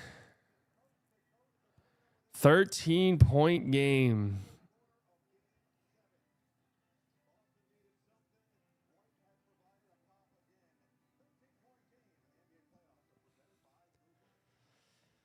Sheesh. Sixers have just been unbelievable.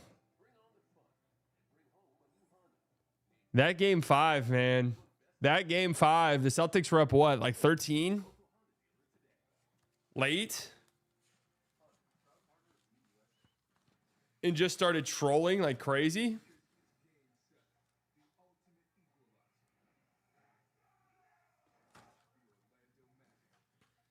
God, I'm looking at my notes. I hate Jaylen Brown. All my notes, I'm like, Jaylen Brown sucks.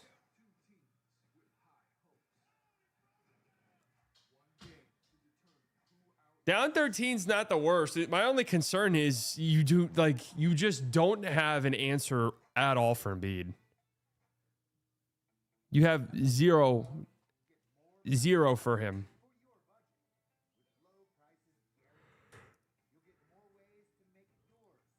That's the problem. You're gonna have to go. You're gonna have to either hope like Embiid sucks, or the Sixers just start missing everything off of Embiid doubles, and you don't miss. That's just gonna have to be how it goes.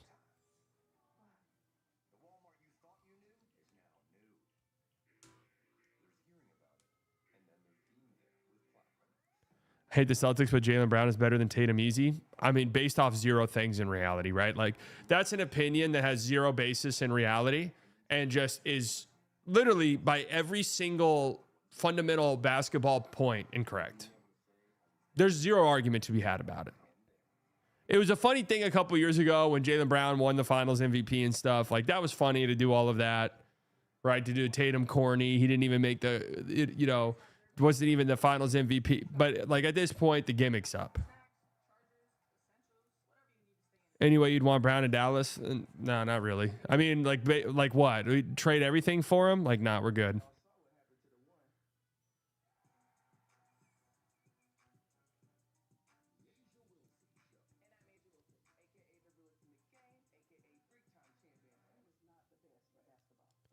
Considering what would have to probably be required to give up on him.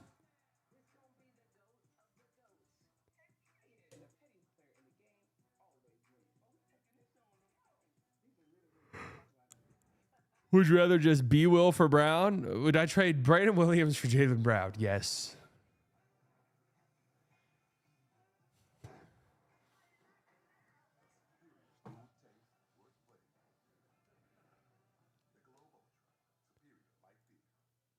I mean, Jason Kidd said it.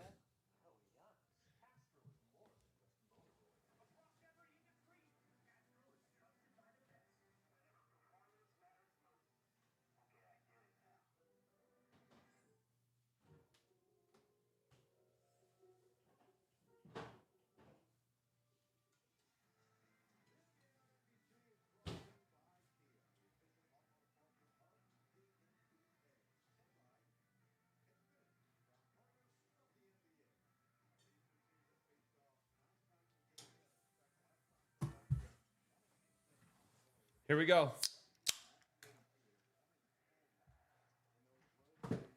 $13-point game. You need Embiid starting the fourth. All right, an early miss. You got numbers. You got to get a bucket here. Deep three from Jaylen Brown.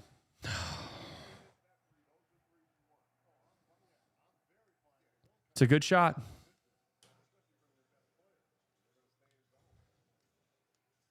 That was a good look.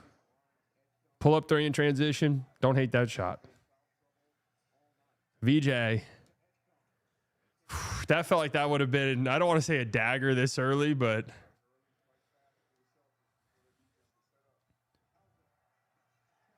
Hauser three. Hauser's been great.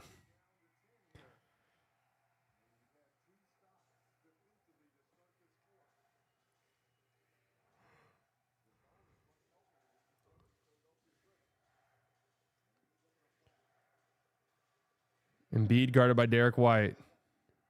Oh, good hands. Derek White strips it. Derek White, great defense. And the layup, quick 5-0 run. No.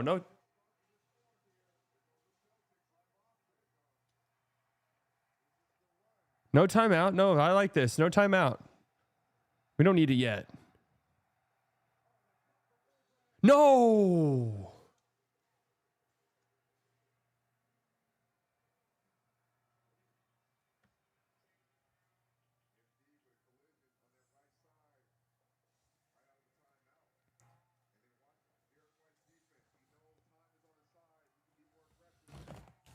Can we see a replay of that foul?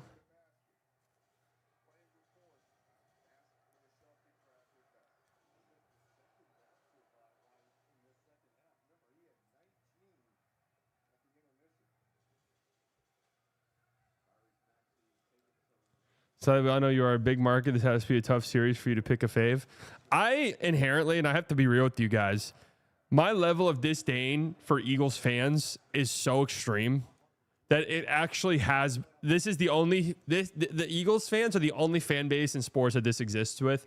My disdain for them has bled through all their other teams. Where it's like, yeah, but they're Eagles fans. Never really cared about Pats fans. Good job by Kate on the glass. Never really cared about Pats fans. Eagles fans are just because I'm a Cowboys fan.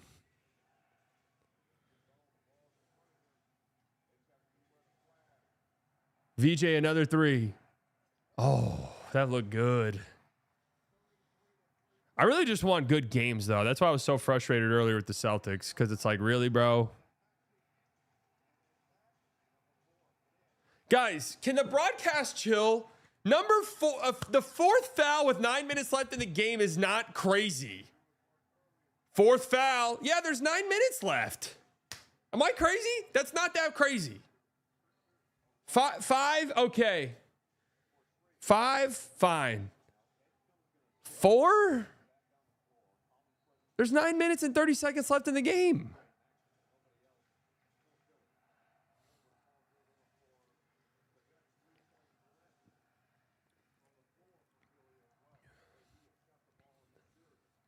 Now they're going to go at Maxey every play. Yeah, they should be doing that anyways.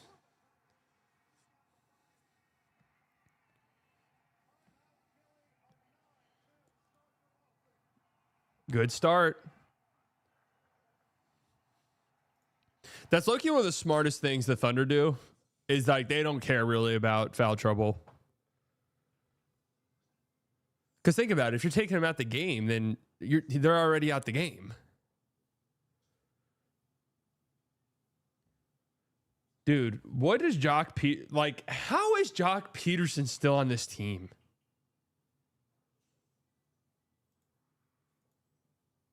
I'll tell you what's over. The Rangers season is for sure over. How,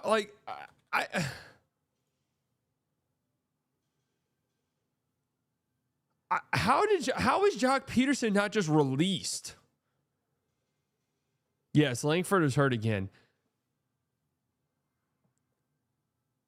Like, are they like held hostage by Jock Peterson? I don't get it. What's his contract?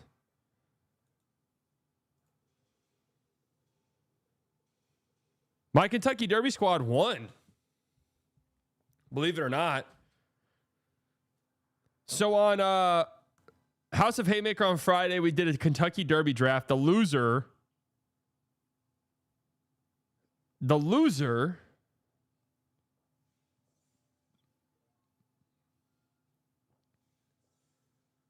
has to wear a jockey outfit on next week's show. I picked Golden Tempo, who won. I picked Ocelli, the late one, the one that was a 50-1 odds. They finished third. I think Ocelli was a maiden, right? A girl horse. Which would have been the first time, I think, maiden has won.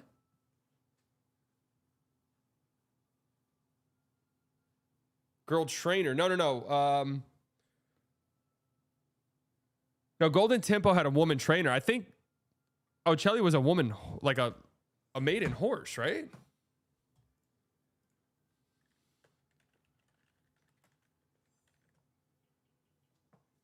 Yeah, maidens in the Kentucky Derby. Ocelli and friends. Oh wait a second. So I guess in horse racing, maiden means something different. I assume that meant that it was a girl horse. It means it's a race that has never a horse that has never won a race. Wait, so how do they qualify then to run in the biggest race of them all?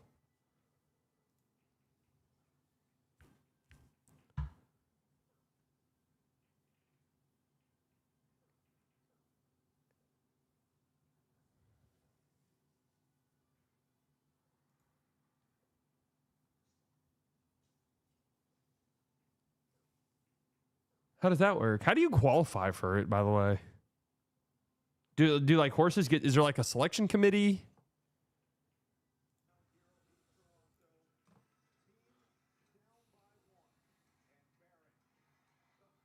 Did you guys watch that? I mean, it is kind of a fun little event. It was crazy when they showed that like overhead drone footage. They showed that overhead drone footage of the winner, who was like third to last and just started hauling ass to the front. Get out the drone angle right now, please. Get out this drone angle right now. Get out of this drone angle right now. All right. Once the drone angle zooms in, it's fine. There we go, Joel.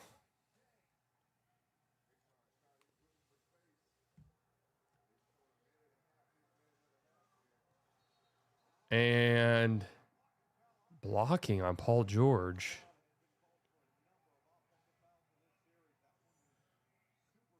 I don't like if the drone angle is close to the court.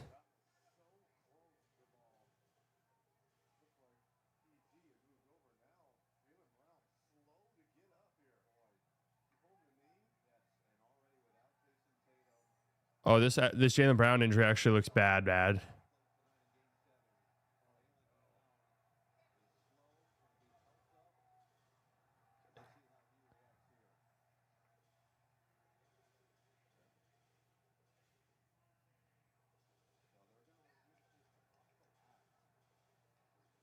So why did... Okay, he looks like he's fine. Shut up about an ACL. I mean, dude, he was on the ground holding his knee, to be fair. Hostile act. Oh, whoa. Whoa.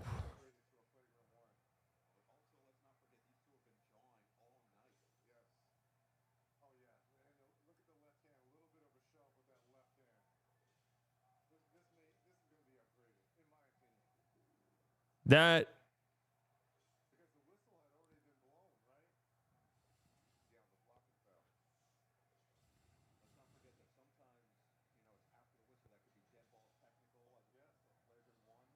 True. They could go dead ball tech. You guys remember the call wasn't the Embiid one. The call was on the floor on the Paul George foul.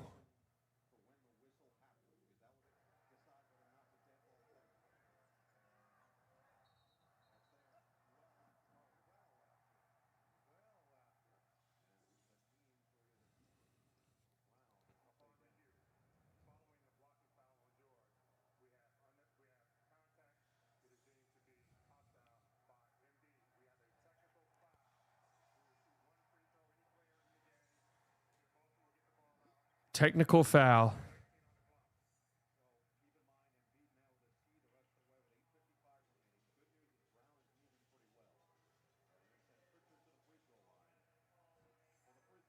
You guys really think that's bullshit? I don't. I think that's perfectly fine to give a free throw there. I mean, it's just a free throw. It's not like a flagrant.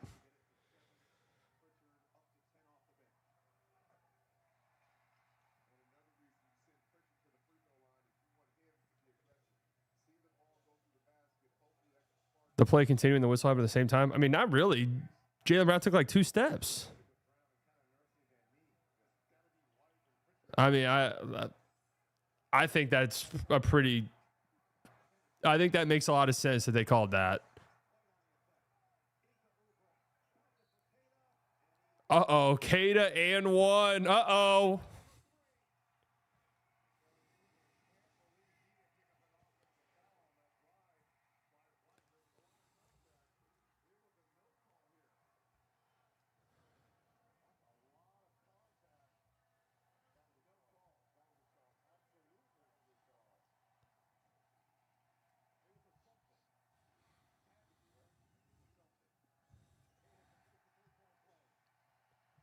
Three-point game or 4-point game?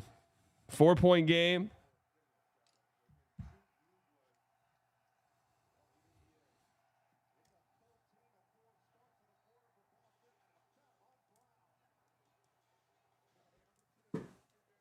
That what? How many team fouls is that? I think it's a fine call, but not like a super dirty play from Embiid. No, I mean not like super dirty. That's a.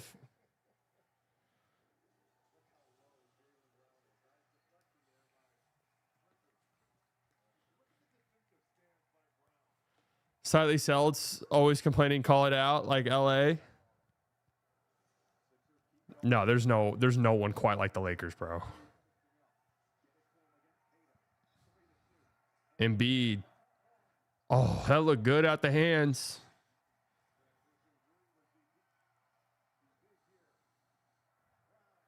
Good defense by Paul George. Good defense by Quentin Grimes. Jaylen Brown, another and 1. Dude, Jaylen Brown is shutting y'all up, man. He is shutting y'all up.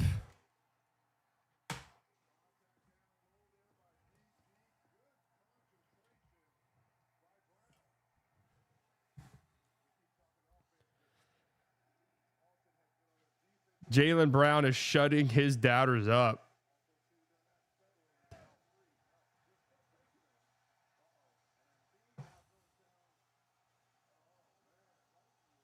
Oh, and Embiid. Wait, what? What happened to Embiid right there?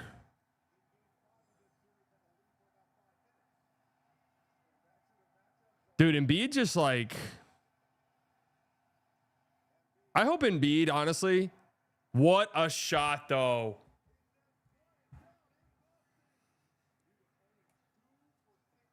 What a shot from Joel.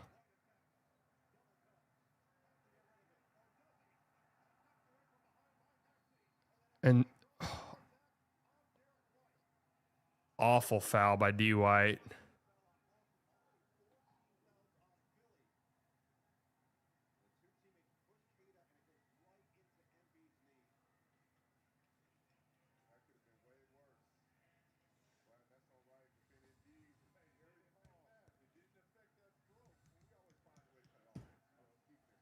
What a shot by Embiid right there, man.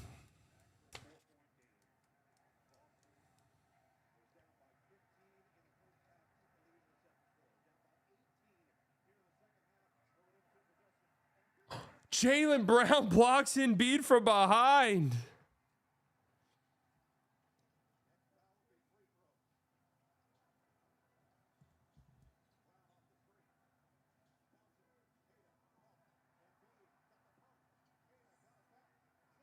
Where's this going? No, you don't.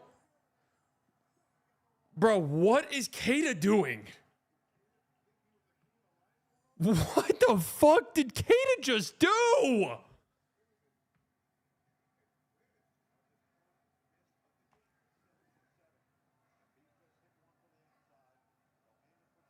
Dude, I'm like flabbergasted. Kada just attempted a Dirk fadeaway with 8 on the shot clock. He had to have thought that there was no shot clock left. No time left.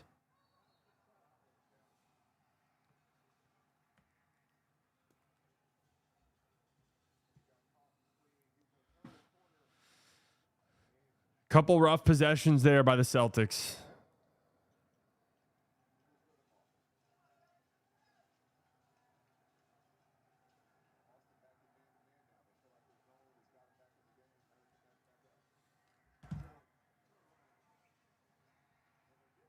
Jaylen Brown.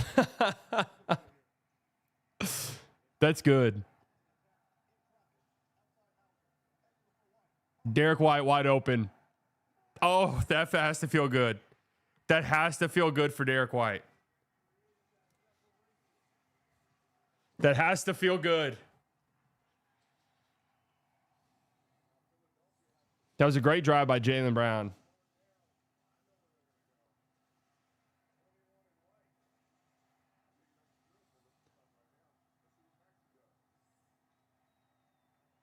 Maxey going for the Hauser switch. Good D by Hauser. Maxey gets past him. Oh.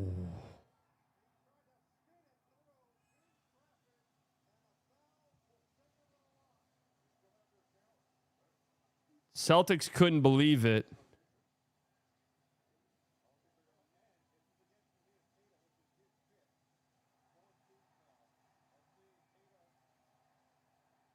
Oh no, do not challenge that. Do not challenge that.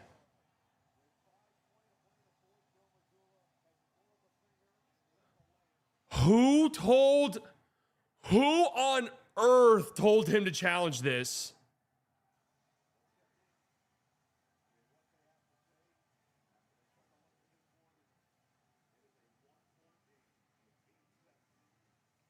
I think he's trying to tell him he didn't want to challenge.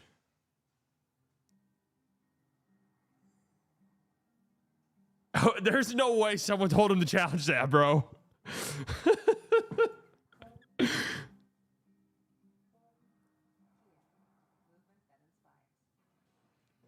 No way someone told him to challenge that.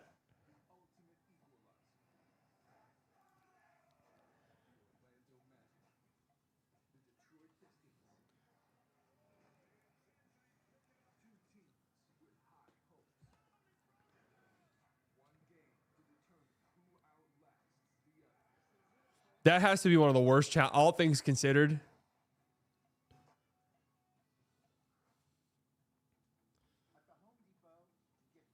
That has to be one of the worst challenges I've ever seen.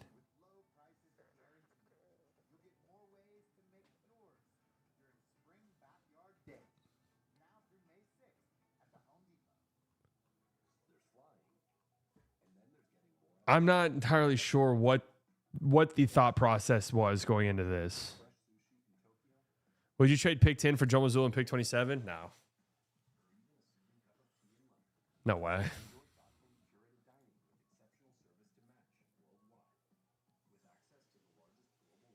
Acuna's hurt. Oh, Acuna fucked his hamstring up. Damn, this guy.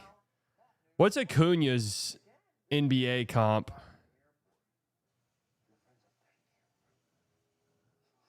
Embiid? Derrick Rose?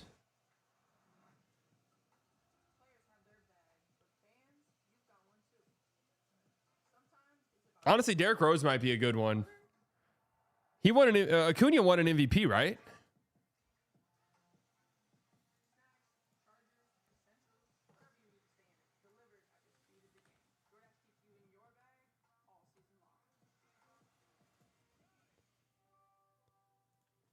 Yeah, he's like he can't stay on the field anymore. Yeah, MVP. He's played 33 games this year. Looks like he just fucked his hamstring up. 95 games in 2025, 49 in 2024. He's torn his ACL twice. Why did Tatum come back if he was just going to sit out for Game 7? They just so the thing was, and I was listening to the press conference before, and I'm not sure this got aired on TV or not, or whether I just had a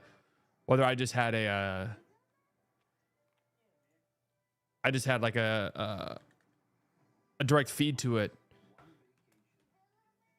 But they're resting him. They're load managing him.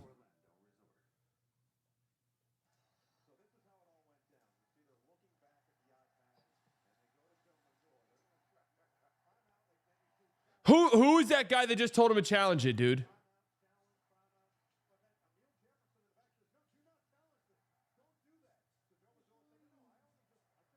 Missoula's hilarious, bro. Missoula goes, no, I was doing this. Oh, man, that is hilarious, bro. Kada, honestly, dude, you got to say something, bro.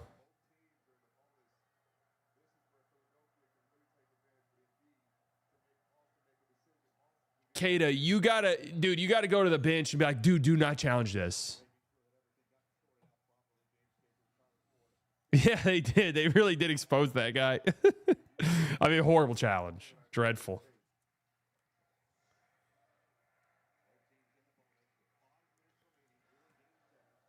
Here we go. 3-point game. How many of these shots has Jaylen Brown hit tonight?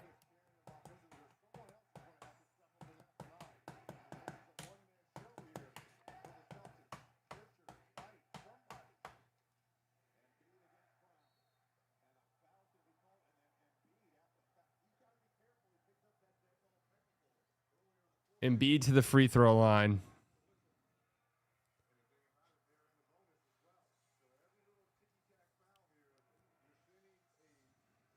Yeah, Jay. I mean, Jaylen Brown's got a fistful of jersey. Man, Embiid didn't do anything there. Embiid didn't do anything right there. Yeah, what the? Embiid literally didn't even touch him. I don't. And in Jaylen Brown's defense, I don't think he flopped there. I think he just tripped.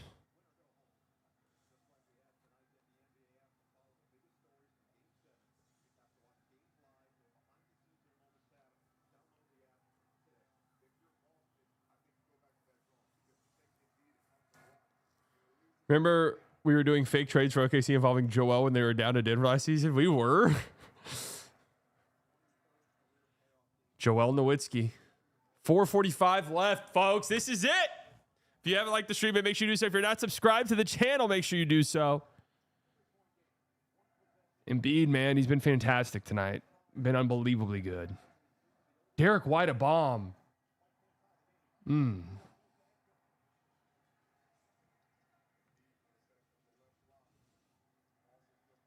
Now, Kada has the Embiid assignment. Hauser showing help. Skip to VJ. Good defense here. Great job by Derek White. Oh, Kada just gets blown past. Wow, Maxey just smokes a layup.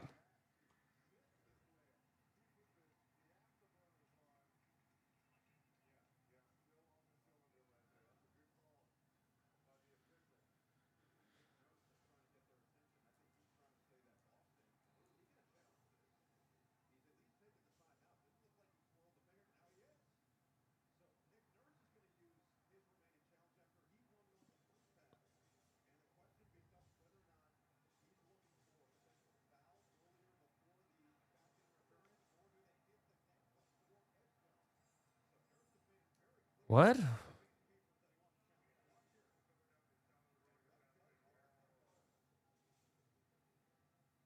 Would that matter? That's not going to matter. I'm pretty sure you can hit the net if it doesn't affect the shot. I actually remember this happening.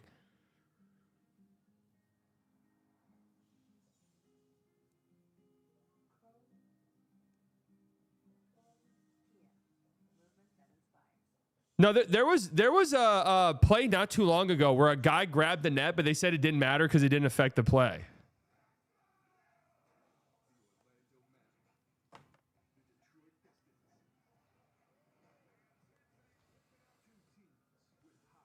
It was semi recently.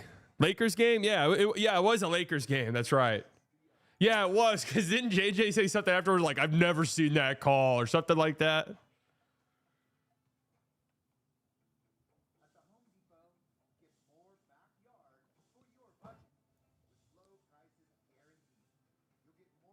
No, they literally said it. I remember on the broadcast they're like, you can if the play doesn't affect anything, you can touch the net. Unsuccessful challenge. Yeah, contact with the net inadvertent. I told you guys, man, listen to me. You guys listen to me. Listen to me.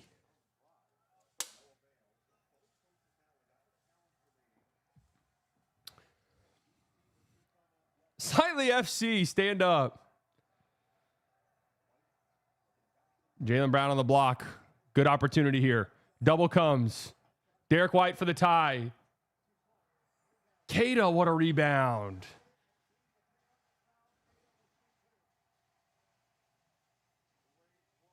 Great job by Keita. Was he wanting that not to be called a foul?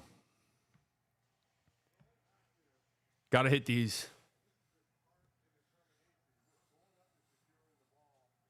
Because I remember when we were talking about it, then we were like, no, you can't hit the net. And then it was like, no, you can if it doesn't affect the play at all. Keita's not hitting 2 of 2. No way. I don't know, man. The net barely moved right there. You got to increase your volume. You're half as loud as everyone else. Turn your fucking shit up.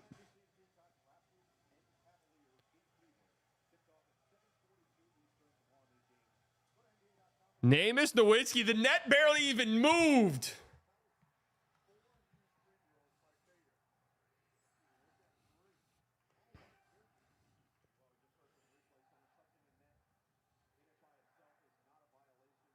Oh my God. Embiid misses a jump hook. I mean, he just walked Jaylen Brown into the stanchion. Here we go. Jaylen Brown 3 for the lead. Oh, halfway down and out.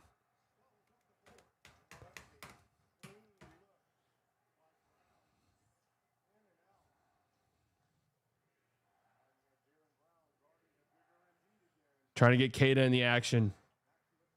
Embiid corner 3. Nope.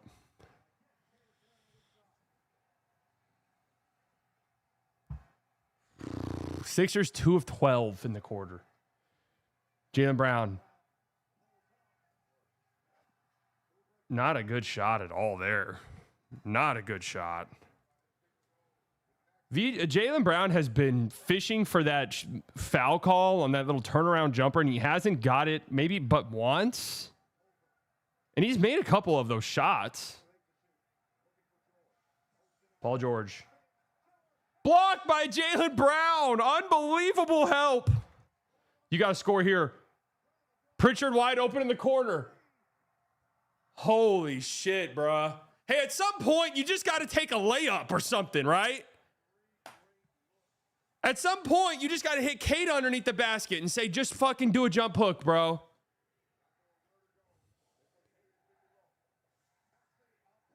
Maxey. Oh no. Wow. Hauser was wide open. Couldn't handle the pass, though.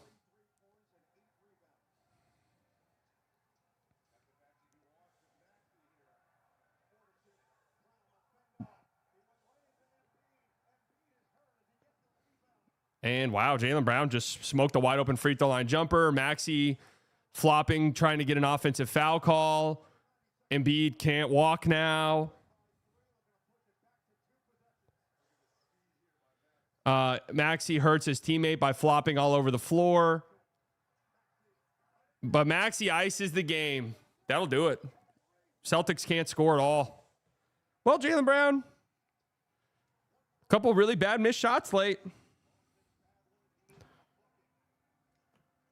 Keita can't guard anybody.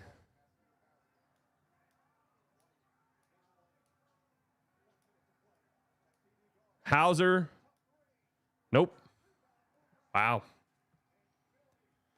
Well, end of the year for the Celtics. God-awful, pathetic, abysmal, horrible, horrific stuff the last 3 games of this series. Just embarrassing level performances by them. And what a series win by the Sixers, man. What a series win. Embiid can barely even function. Derek White still couldn't beat him. Derek White couldn't even beat him. Not over yet? I mean, dude, do you not have to take Embiid off the court, bro? You have a timeout. Nick Nurse, you have a timeout. Sub out Embiid and you can do offense, defense. Jaylen Brown misses offensive rebound. Derek White also misses. What a hilarious end to this game. It was a great game at the end there, but man, the Celtics, 28% from three. Yeah.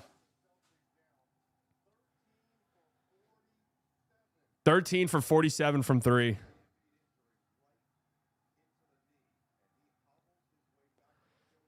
And that stretch by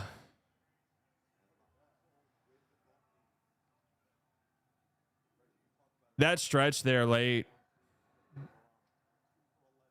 when you're down one, did they take a single two in that stretch? You know, at a certain point, man, you just got to go for a layup, man. Like at a certain fucking point, you got to just take a layup, right? Right.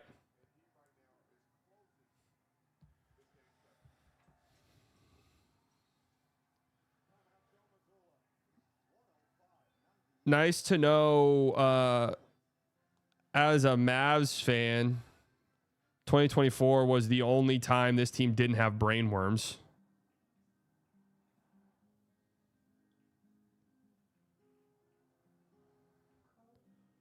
That is nice.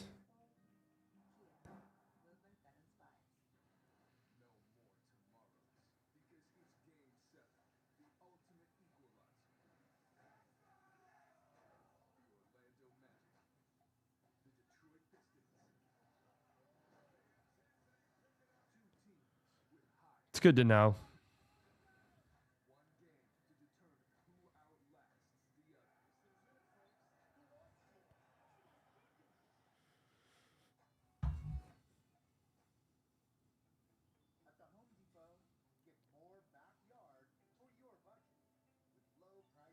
Like, just think about it, man.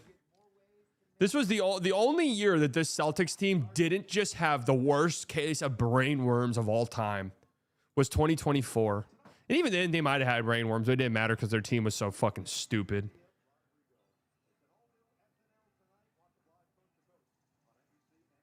Which collapse was worse this first round? I mean, this is a horrible collapse.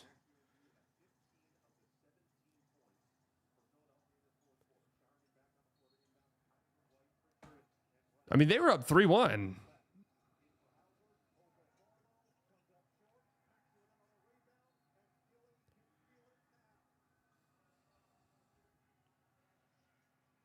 Magic collapse. I mean, that one, at least the Magic are the 8th seed.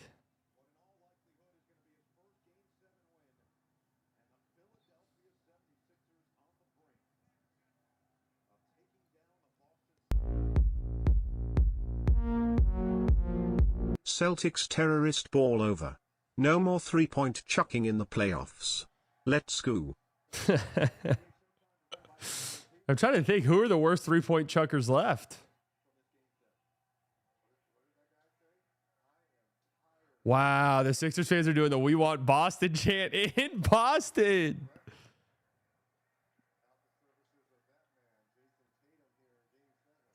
Yeah, there's not really like a horrible three-point chucking team anymore. Man, what a game by Embiid, dude.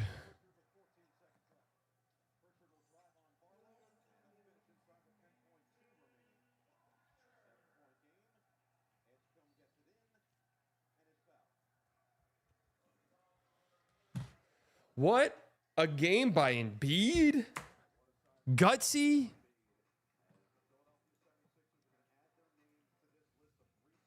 I did. I called it so early. I said the game was over early. I told you guys, man. Told you guys. Would you trade a second or two in Caleb Martin for Hauser? Would I trade a second round pick and a god awful contract for a better player? Yep. 100p. 100p.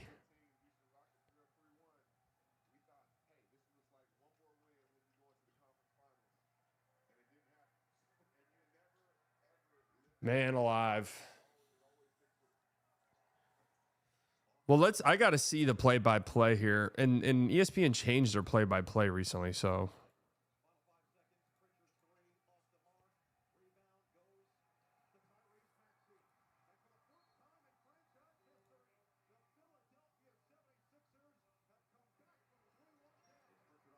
Man, Sixers Knicks is great. I mean, listen, if you're the Knicks, you gotta be thinking to yourself a little bit right now. This has to be it. This has to be it.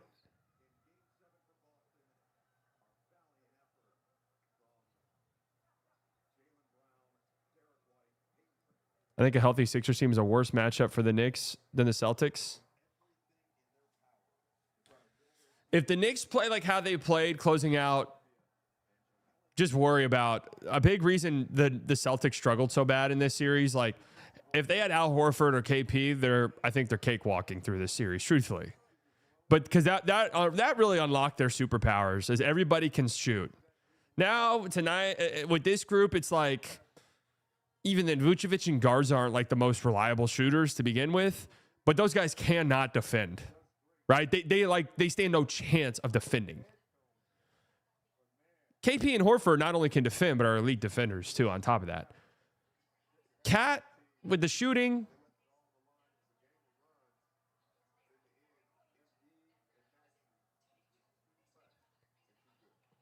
But man, that'll be a great series, though. I mean, I could see it going a lot of different directions. I mean, the Sixers making the conference finals this year would be fantastic. Cat's been playing some of the best defense of his career recently, though, to be fair. And I wouldn't be surprised if you see some of what the Celtics are doing towards the end here, and like, you get some like OG on Cat or on Embiid or something.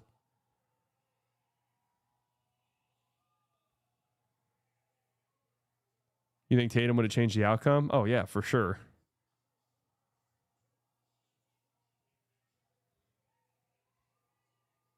Raptors versus Sixers for the right to get swept by OKC in June.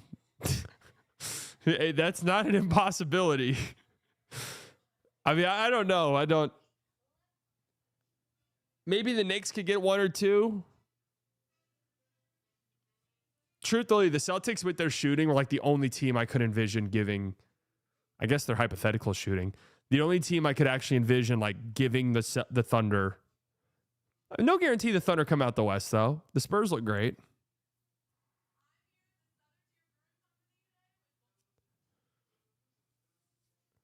I mean, I'll definitely go with Cat and Robinson over Embiid and Drummond just because Drummond's dreadful. And I don't know about Embiid. I don't know about Embiid, like, just remaining healthy. He didn't play in this entire series. Game 7, he was fantastic. By the end of it, dude, he was hanging on by a thread.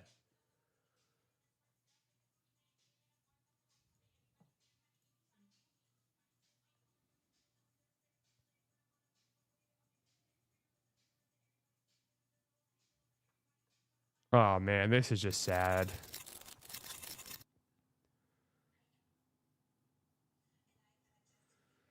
You've been riding OKC all year. Why check up now? I mean, I do think they're going to win it all. Last game of my best friend is tonight. Hope they get him a win. Oh, man, this just makes me sad. Poor buddy.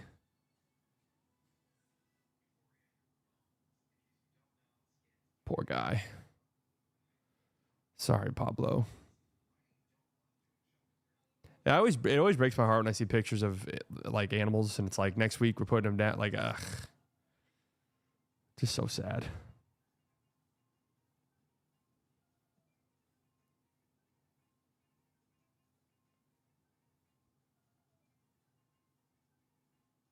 "10 years so short for a dog." I mean, it said he was 18. 18 is you lived a good life.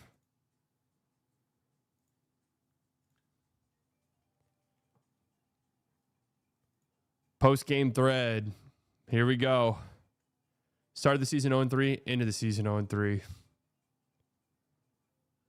No one does fake almost comebacks like the C's. Again, like the idea of a fake comeback. Fake comebacks are like, we cut a 15-point lead down to like 6. Right? Fake comeback when the lead gets trimmed down to 1. That's not a fake comeback.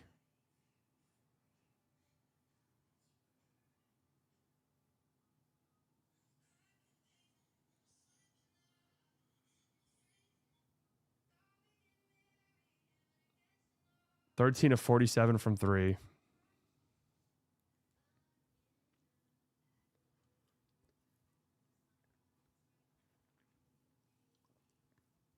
Yes, the Mavs are. If you wonder how the Mavs played in more, did they end up playing more clutch games than anybody this year? You wonder how, and that's how. The idea is you never actually had a chance to come back and win. I mean, the Celtics absolutely did, but the Mavs would have these games where like, oh, it ended up being a clutch game. It's like, what? It's like, yeah, it was 5-point game with 40 seconds left. It's like, oh, okay.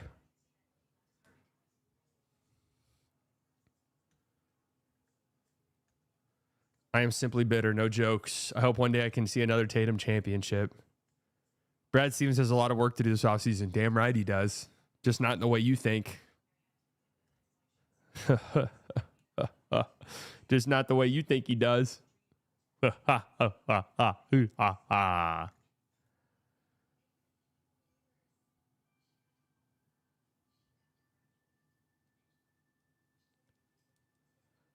Blew it in game 5. Yeah, that was the game. That was the game.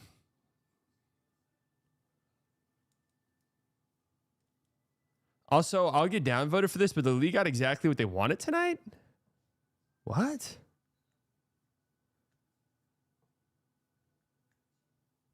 Second most game 7s ever in the first round, and all of them with their new media partners showing off the superstars they want to promote at the free throw line over and over again. Why on earth? Let me ask you this. Why on earth would the NBA do some conspiracy thing to prop up Joel Embiid, the least reliable superstar on the planet? Hey, should we prop up Jaylen Brown or Jason Tatum? No, what about this young cat? Joel Embiid.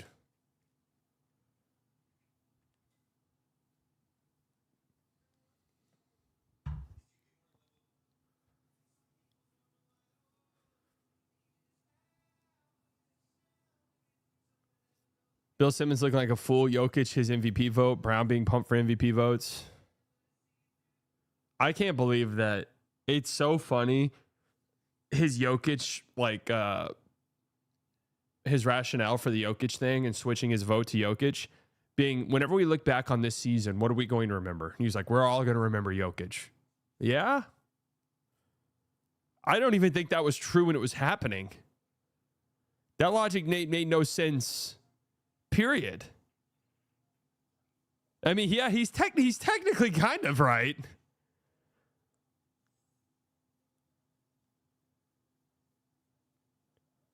But it's also funny because it's like, well, if that's your logic for the MVP vote, who are we going to look back at? Like, who's going to be the defining guy this team remembers, that we remember from this season? The answer was Wemby. Wasn't Jokic. Jokic was absolutely not even the answer.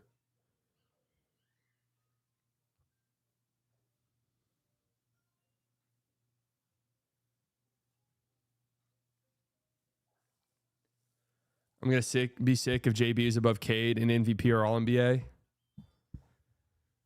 Yeah, that'll be interesting to see how that goes. When is all that going to get announced?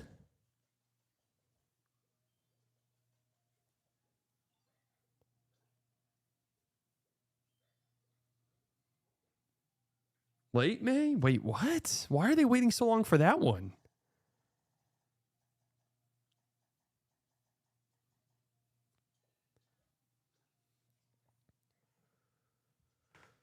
JB carried us all year. Then he had 33, 9, and 4 while spending time as Maxi's primary defender early and fucking Embiid's primary defender late. Had a couple massive blocks as well. Meanwhile, the rest of the team shoots 10 and 38 from 3. And this sub was filled with such vitriol against him. If that's you, you should be embarrassed. Yeah, you guys should be embarrassed. I agree.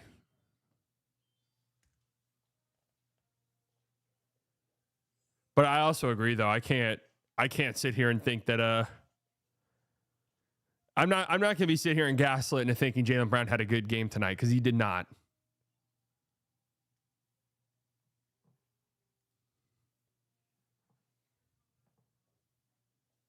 I will not be gaslit.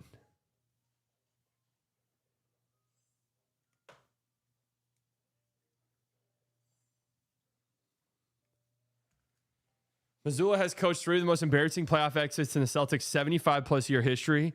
Go down 3-0 to an 8-seed Heat, blow back-to-back 20-plus point leads at home to the Knicks, blow a 3-1 series lead to the 7-seed Sixers.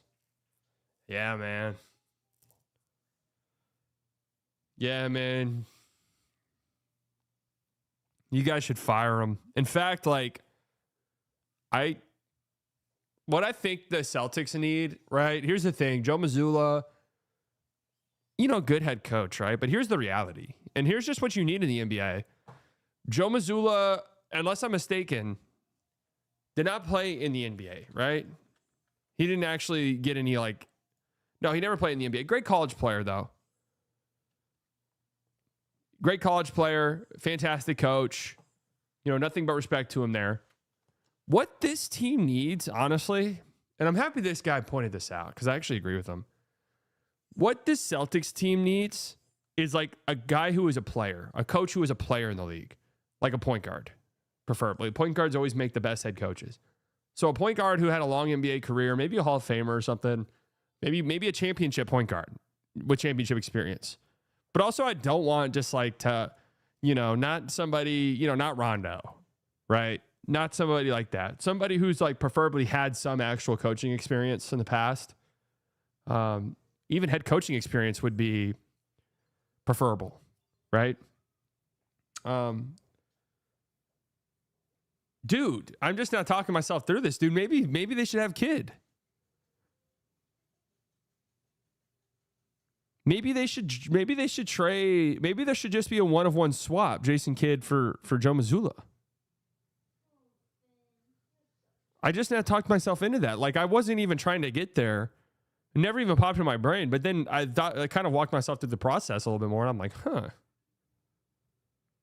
Interesting.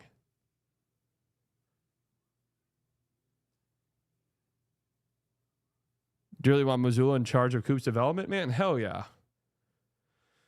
The Celtics under Mazzulla's tutelage, 57-25, 64-18 champion, 61-21, 56-26. Sure, they've had some playoff flameouts. No doubting that. No denying that, right? But yeah, I think he's pretty good. He was my pick for coach of the year this year. They played the whole season with Jaylen Brown as their best player. I mean, I want you to think about that. And they won 56 games.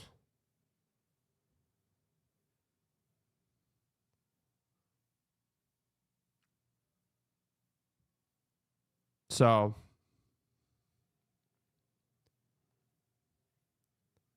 I'm not a Kid fan. Mazzulla's not that much better than him. You're falling for the hype. Yeah, again, this Celtics team has a 72% win percentage with him as a head coach in the regular season. And this year, with Jason Tatum missing the entire season and them trading away 5 players in the offseason, they won 56 games. That's cool. I'll gladly take that on my team. I'll gladly take that. Again, with Jaylen Brown as your best player. I'd rather have Kidd than Mazzulla. Man, it's hilarious. Is there a good coach in the NBA? Seriously, is there a single good coach?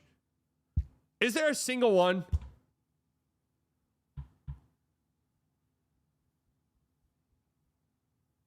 Really? Steve Kerr? I wouldn't know that if I went on Twitter after any single Warriors loss. Chris Finch? I wouldn't know that if I went on Twitter at any point during the regular season. If I went on Minnesota Timberwolves Twitter. Eric Spoelstra? Wouldn't know that if I went on Heat Twitter at any point during the season. JJ Redick, there was people calling for Darvin Ham to come back in Lakers circles earlier this season.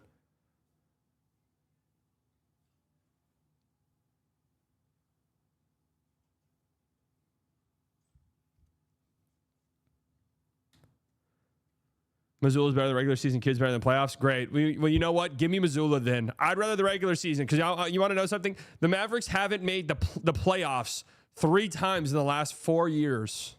3 times in the last 4 years, they haven't made the playoffs. And every single time they have made the playoffs, it has required a second half being the 3rd best team in the league to avoid the play-in because you were fucking shit for the first 3 months of the year.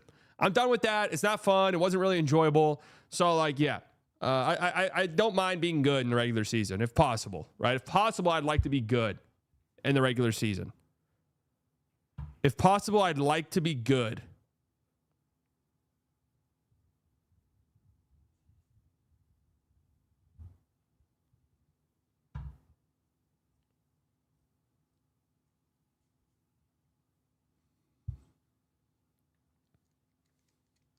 Yeah, but that's true. Mazzulla beat Kidd in the finals. The Mavs got steamrolled, bro. The Mavs got steamrolled. Let's not revision history that. They got spanked.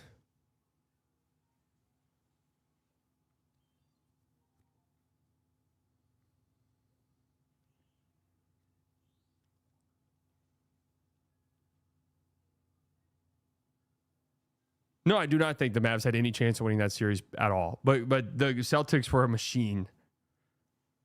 I'm sorry, man. I'm supposed to sit here and shit on the coach that took a Celtics team that Jason Tatum missed the entire season, basically. I just watched an 82-game season. Expectations were that this team probably won't even make the playoffs. I watched, despite Jaylen Brown's best efforts at times, this team won 56 games. And Baylor Shireman turned into a rotation player. Naemis Keita turned into a rotation player. I saw them turn Luka Garza into a serviceable backup big. And they flamed out in the playoffs and choked it away. But that's pretty good to me, man.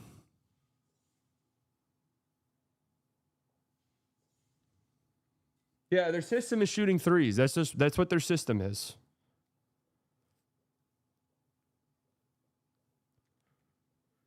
Jaylen Brown's already on the MVP watch list. What are we saying? Yeah, Jaylen Brown, the Celtics, and this actually, again, more credit to Mazzulla here. The Celtics were a better team over a 3,000-minute sample size, so a giant sample, a better basketball team when their MVP, top 5 MVP finisher was off the floor. Kudos to Joe, right? I mean, at some point, is that not kudos to Joe Mazzulla? Because he's on MVP watch list, man. He's going to be top 5 MVP voting. They were better statistically when he was off the court. So who gets the credit for that? I mean, somebody does. Somebody has to get credit.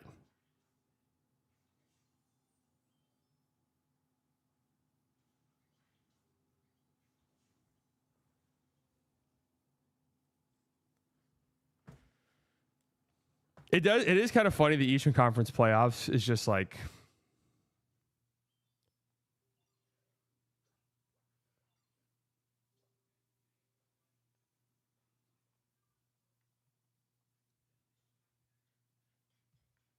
it's funny. Here's a real question: will the Lakers OKC series be the first time most neutral fans will be rooting for LeBron? Maybe.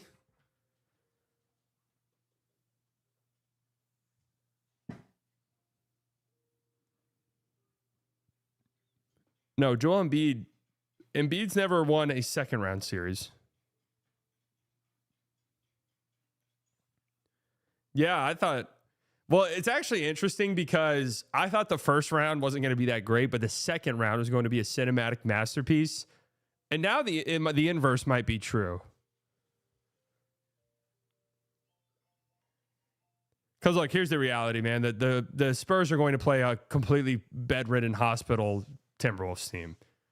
And hey, the Timberwolves power of friendship, but that thing's gonna, I don't know how. This was asked in the DLLS Locked On Mavs chat last night. If the over-under for the 2 Western Conference playoff series coming up was 8.5 games, are you taking the over or under?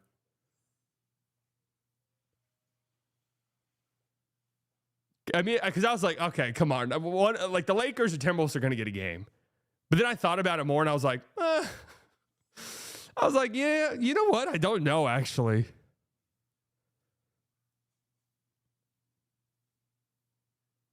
One of those teams has to get a game.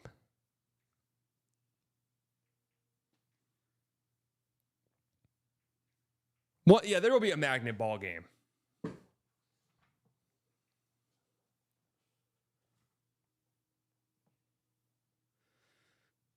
OKC's minus 15.5 for game one. Yeah, and again, I told you guys at the beginning, and we've heard just some sprinkling reports like Luka's further away. And like whenever they say like, he could be back like later in the series, that's never good. I'm just telling you, that's just never a good sign. Knicks are now pretty comfortable favorites to win the East. You know what's crazy is going into game 7, the Celtics were still like a comfortable favorite to win this series or to win this conference. So this implies right here that the Thunder are going to be giant favorites in a conference final series. If it were to happen today.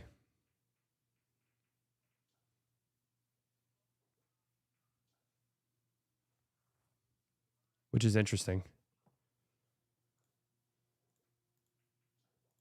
Both Cleveland and Detroit, big favorites for tomorrow.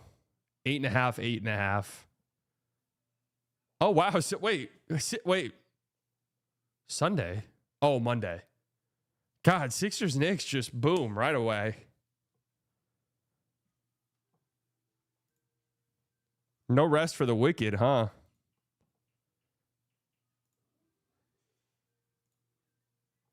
From those corners. Yes. Oh, my.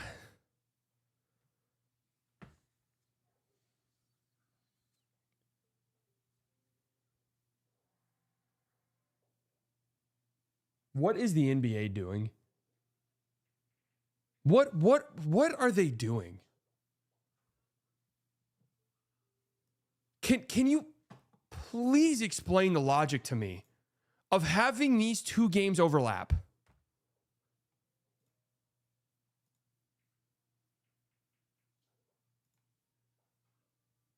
What could possibly be the reasoning? Why can't you do 6 and 8:30?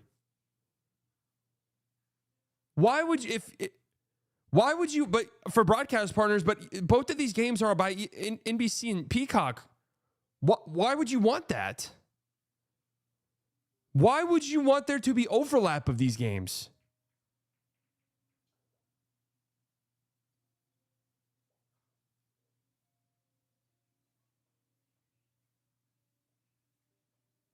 This is fucking Mr. Silva.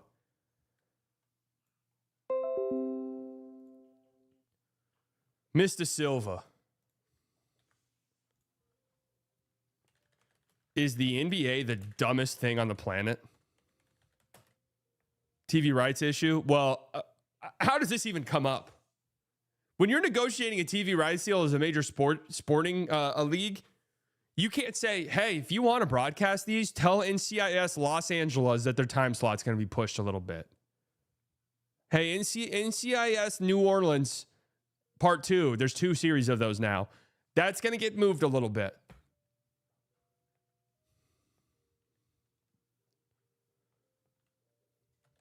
Yeah, let's have our 2 playoff series overlapping when it's the only 2 games of the night. Genius. Is this league demented?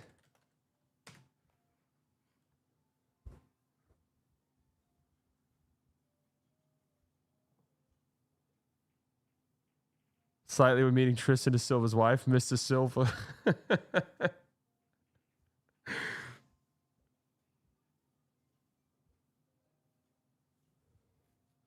Is this league demented? Yeah, I'm stealing that joke. NBC can't push NCIS Galveston. NCIS Galveston. They probably have that.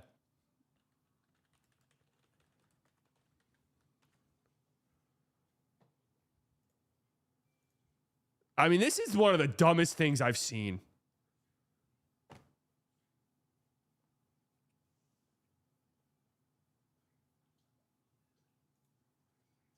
I know you guys might be hearing this and be like, what, dude, what are these ramblings? Like, who cares actually? But I can't get over how fucking stupid this is. This is one of the dumbest things I've seen this league do, which is saying a lot. You have 2 games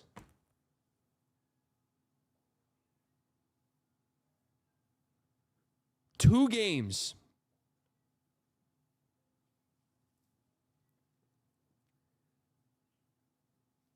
I can't for the life of me imagine the NFL having playoff games going on at the same time. Are you fucking stupid?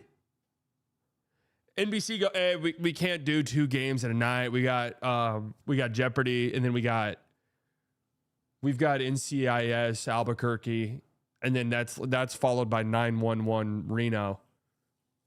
I'd be like, really? Goodbye.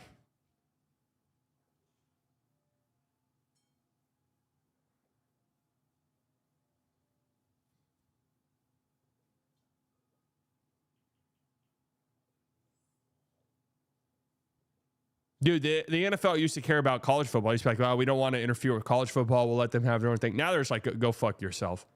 We're putting our product on during college football. We don't care anymore. Go fuck yourself. NBA's like, what's that, Peacock? Yeah, miniature wife comes on at 8 p.m. Okay, no, we wouldn't dare. We wouldn't dare have our game start then. No, we're so scared.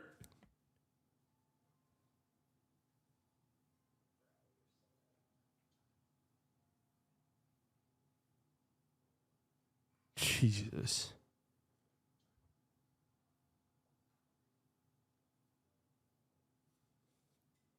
I mean, just the dumbest shit I've ever seen in my life.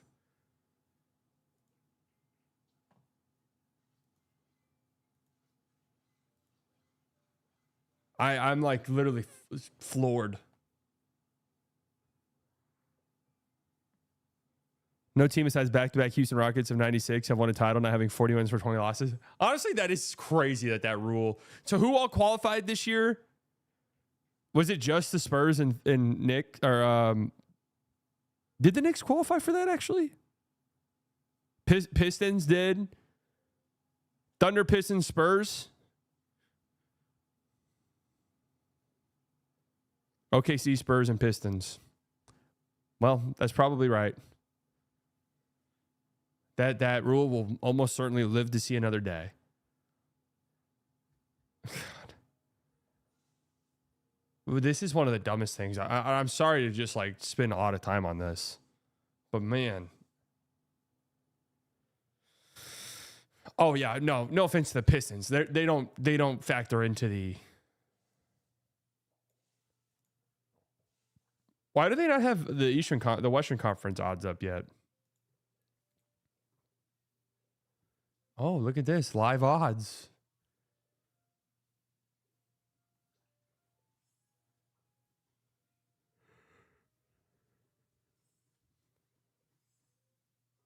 Philly's first playoff series win over Boston in 40 years. How about that, man? How about that? Why does Vegas think the Cavs have any chance? Well, this is actually new. The Pistons just became... Yeah, I don't know. I mean, I guess the idea is like they think they're going to win tomorrow, so...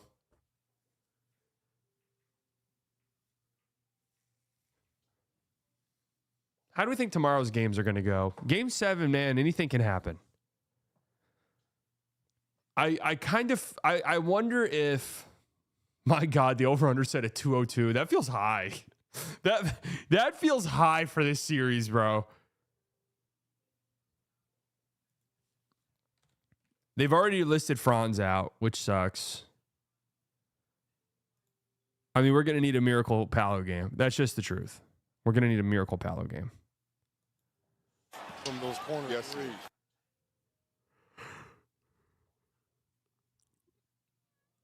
Pistons and Raps.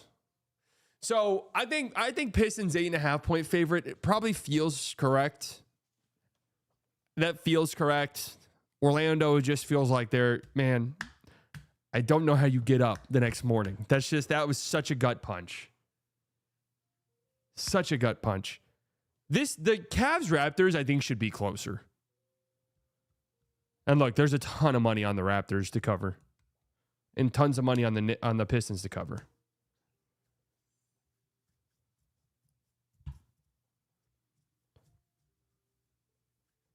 Pistons pull away. CMB goes for 22, 5-5 with 8 stocks. I'm not gonna lie. I think just zoom out. What it always changes once the game starts. My heart starts to tell me who I want to win. I want two great games. That's what I want tomorrow. This game ended up becoming great. I want two great games tomorrow.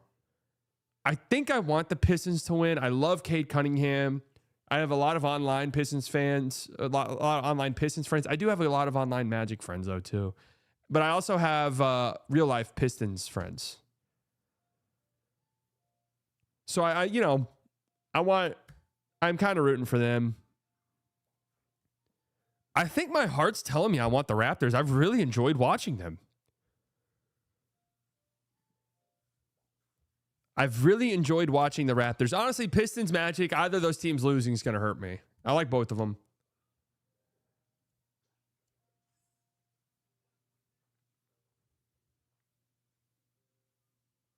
Knicks open as a 7.5-point favorite in game 1.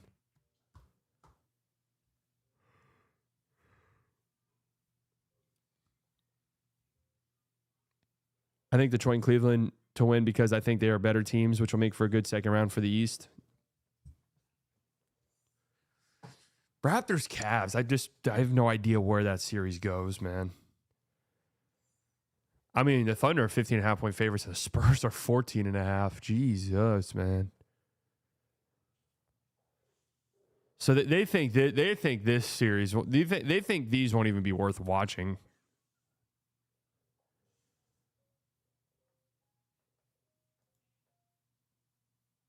The Thunder weren't even that big of favorites against the Suns at any point, were they?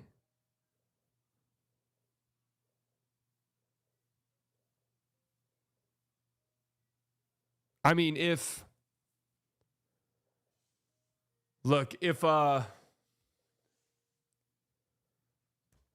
do I want to word this without it sounding like I'm hating?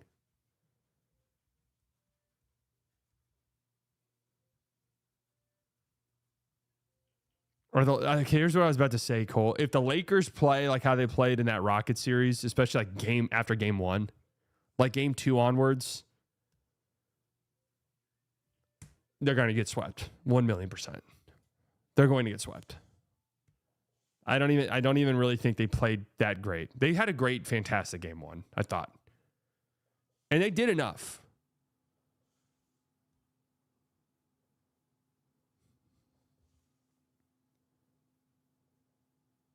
Do you think the Lakers keep any of the games in single digits? They'll for sure. One. At least one. For sure. You think. I mean, the Suns played some pretty competitive games in that series. Power of friendship Timberwolves, I just don't know, because like looking at it on paper, the Spurs should sweep this series comfortably. I don't think a game, assuming Ant doesn't come back at any point, right? This series, I don't think there should be a competitive game in it. But I don't know, man. Power of friendship Timberwolves against a very green Spurs team.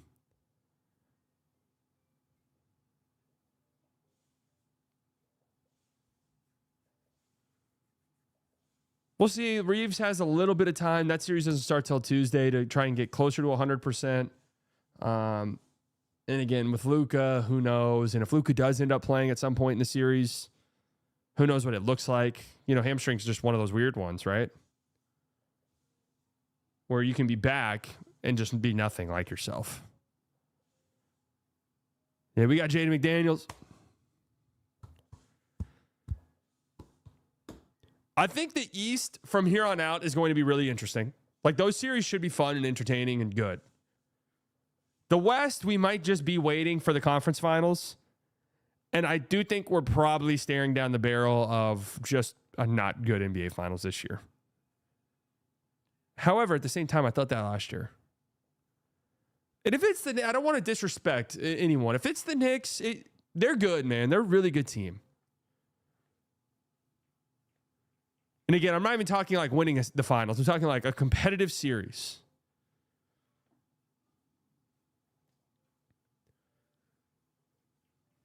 I think if the Thunder survive,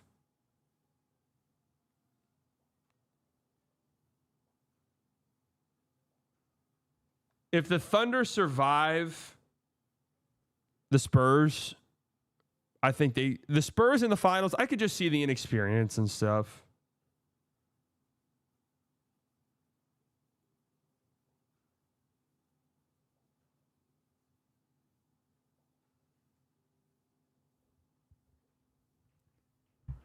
Play along with this hypothetical for a second. OKC goes up 2-0. Luka comes back game 3, and Lakers win the series 4-3 or 4-2. Would Luka have a real argument for being better than Shea currently? I mean, that would be nuts. Yeah, if Luka pops off, for sure. Absolutely. I think, and let's say this. I'm just thinking of like Luka. If they're down 2-0, do we think Luka comes back?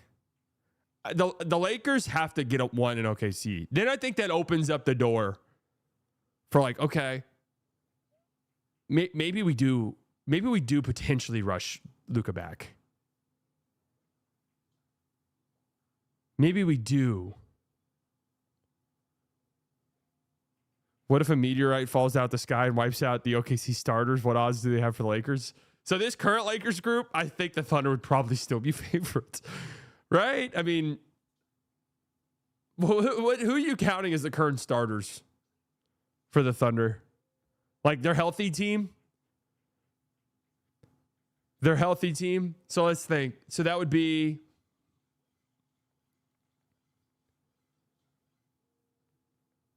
AJ Mitchell, J. Will, Caruso, Wiggins, Joe. Dog, I don't know. That team would be the favorites, I think.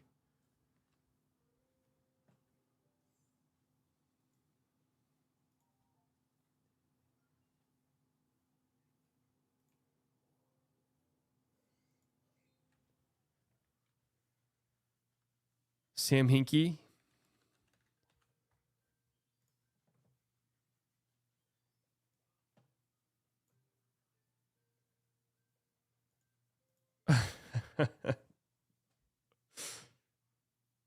That's good. That's a good tweet.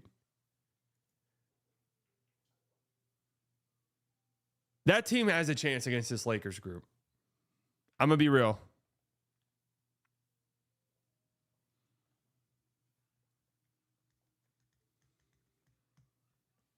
With this current Lakers team,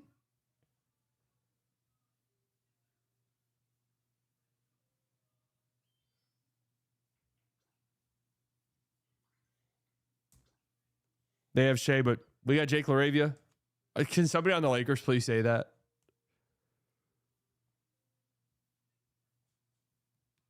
Please, somebody on the Lakers.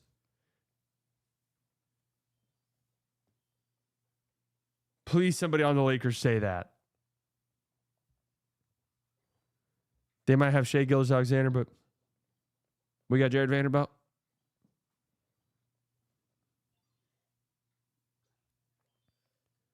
We got Vando.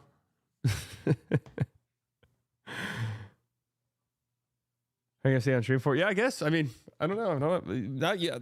I haven't been used to streaming for 2.5 hours in a while. Usually these streams are 7 hours long, so I'm not used to it being this short.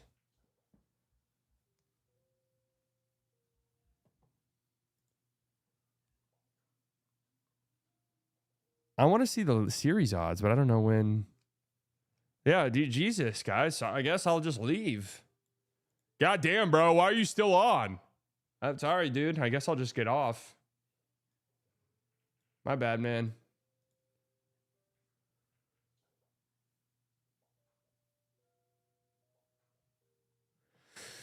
So, okay, tomorrow we'll be live, 2:30. 2 game 7s. Woo!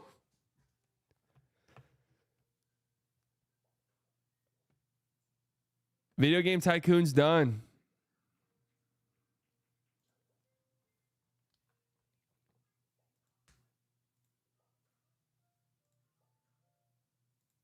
Is this COD 4 intro? You ready? Do you think that you I thought that was going to be COD 4. 50,000 people used to live here. Now it's a ghost town. As opening odds go live for each playoff series, DraftKings Sportsbook get our first look at which side betting markets favor opening odds for the best of 7. List the Celtics as massive minus 900 favorites. Isn't that exactly what the Rockets were too? This has to be one of the biggest swings. Like, what was the last time in the first round we saw 2 teams that were minus 900 favorites lose? Stars getting older, main core regressing, running out of assets. East will be more competitive. There's a way out, Brad. New starter built around rebuild, so no pressure. Yeah, that's right, Brad. You remember what I said? I said I wear a Patrick Dumont mask for a week.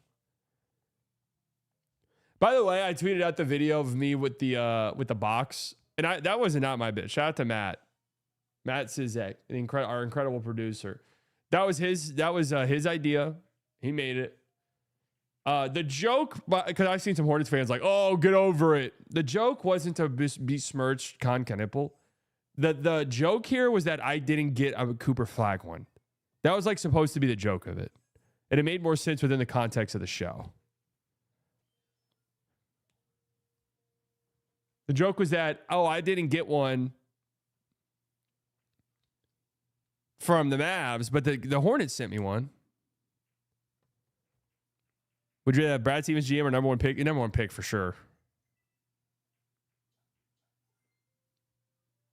Oh, yeah, it was fucking hilarious. And outside of the receipt thing with the playing stats, it wasn't like we were shitting on Con at any point, though.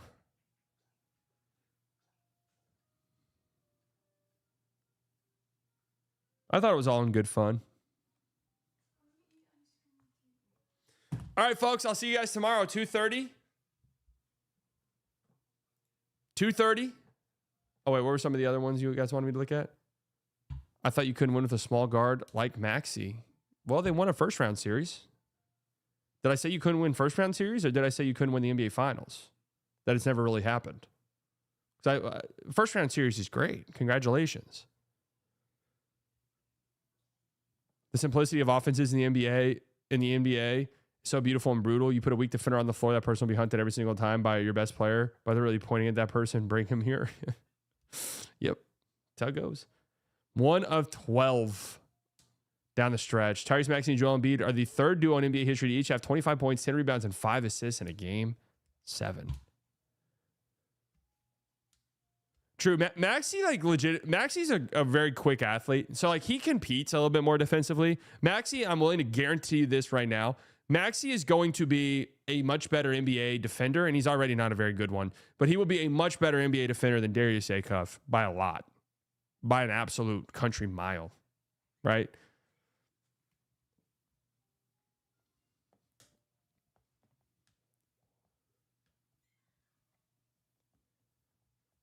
No, Embiid was by far their best player in this game. Over the course of the series, though, who would you say was their best player? Would it just be Embiid? I mean, Paul George was pretty good tonight, but I think he'd have a serious argument. But Maxey has an argument too. I think it's just kind of like a real balanced.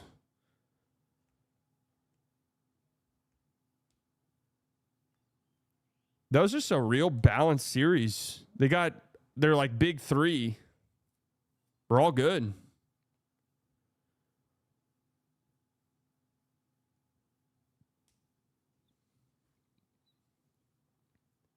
If you're the Bucks, would you rather Giannis for Jaylen Brown or McDaniels with more capital?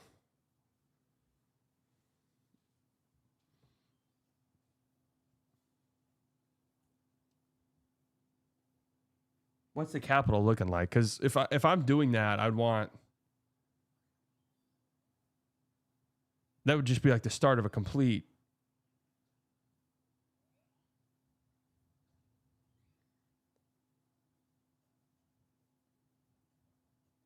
Zach Lowe posting pod soon. He's about to be blitzed by Anti-Analytics FC. Why would they blitz him? What do they have to blitz? Wasn't Analytics FC right that Jaylen Brown's actually kind of a pumpkin? That's like that was Analytics FC like number one argument all year. I think that was like the biggest one. was that Jaylen Brown's actually bad. And I think that's a little too far. I know we called him bad over the course of the game, but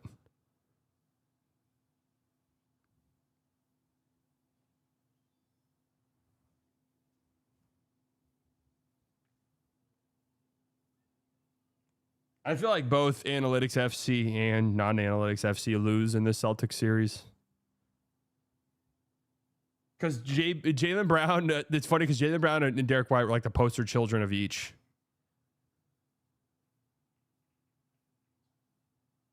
Analytics FC took a huge L on D White. Yeah, but non-Analytics FC took a giant one on Jaylen Brown, though, too. That's just it. Took a huge L on Jaylen Brown.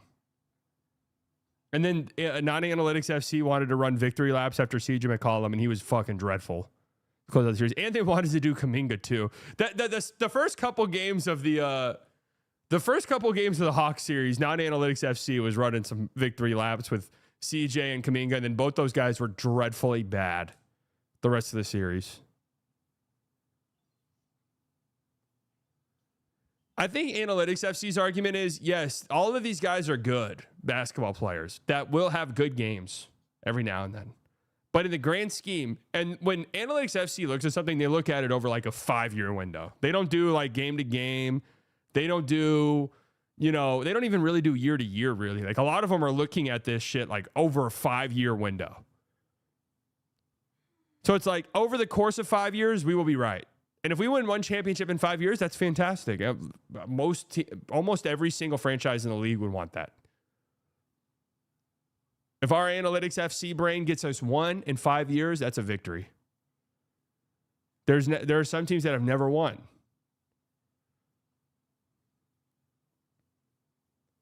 Analytics FC claims SGA, Jokic, and Wemby. Well, those are like the 3 best players in the league. I think everyone claims them. Analytics FC doesn't account for small sample FC in the playoffs. Ryan Scott Breeze not happy. Sixers fans crash a post game. We want Boston. You are ugly. Oh, he's crashing out. I just love how I have Legion Hoops blocked. They came out and balled out tonight. Celtics had one lead in this game. It was in the second quarter when they hit a 3 to go up 37-36, but Philadelphia otherwise. Taking control, taking the series. They win this game 7, 109-100. You are ugly. The Zenny game recap presented by Zenny Optical, official eyewear of the Boston Celtics. We'll take a quick break back. Oh, man. Road teams now 10-7 in Game 7 since 2021. That's interesting. This ain't Jaylen Brown fault, I'll tell you that. The team was doing just fine until Tatum came back. Oh. Friend of the show, my close personal friend, Brian Scalabrine, of course. Celtics just became the first team in NBA history to have 3 starters score 0 points in a playoff game. What was this gimmick?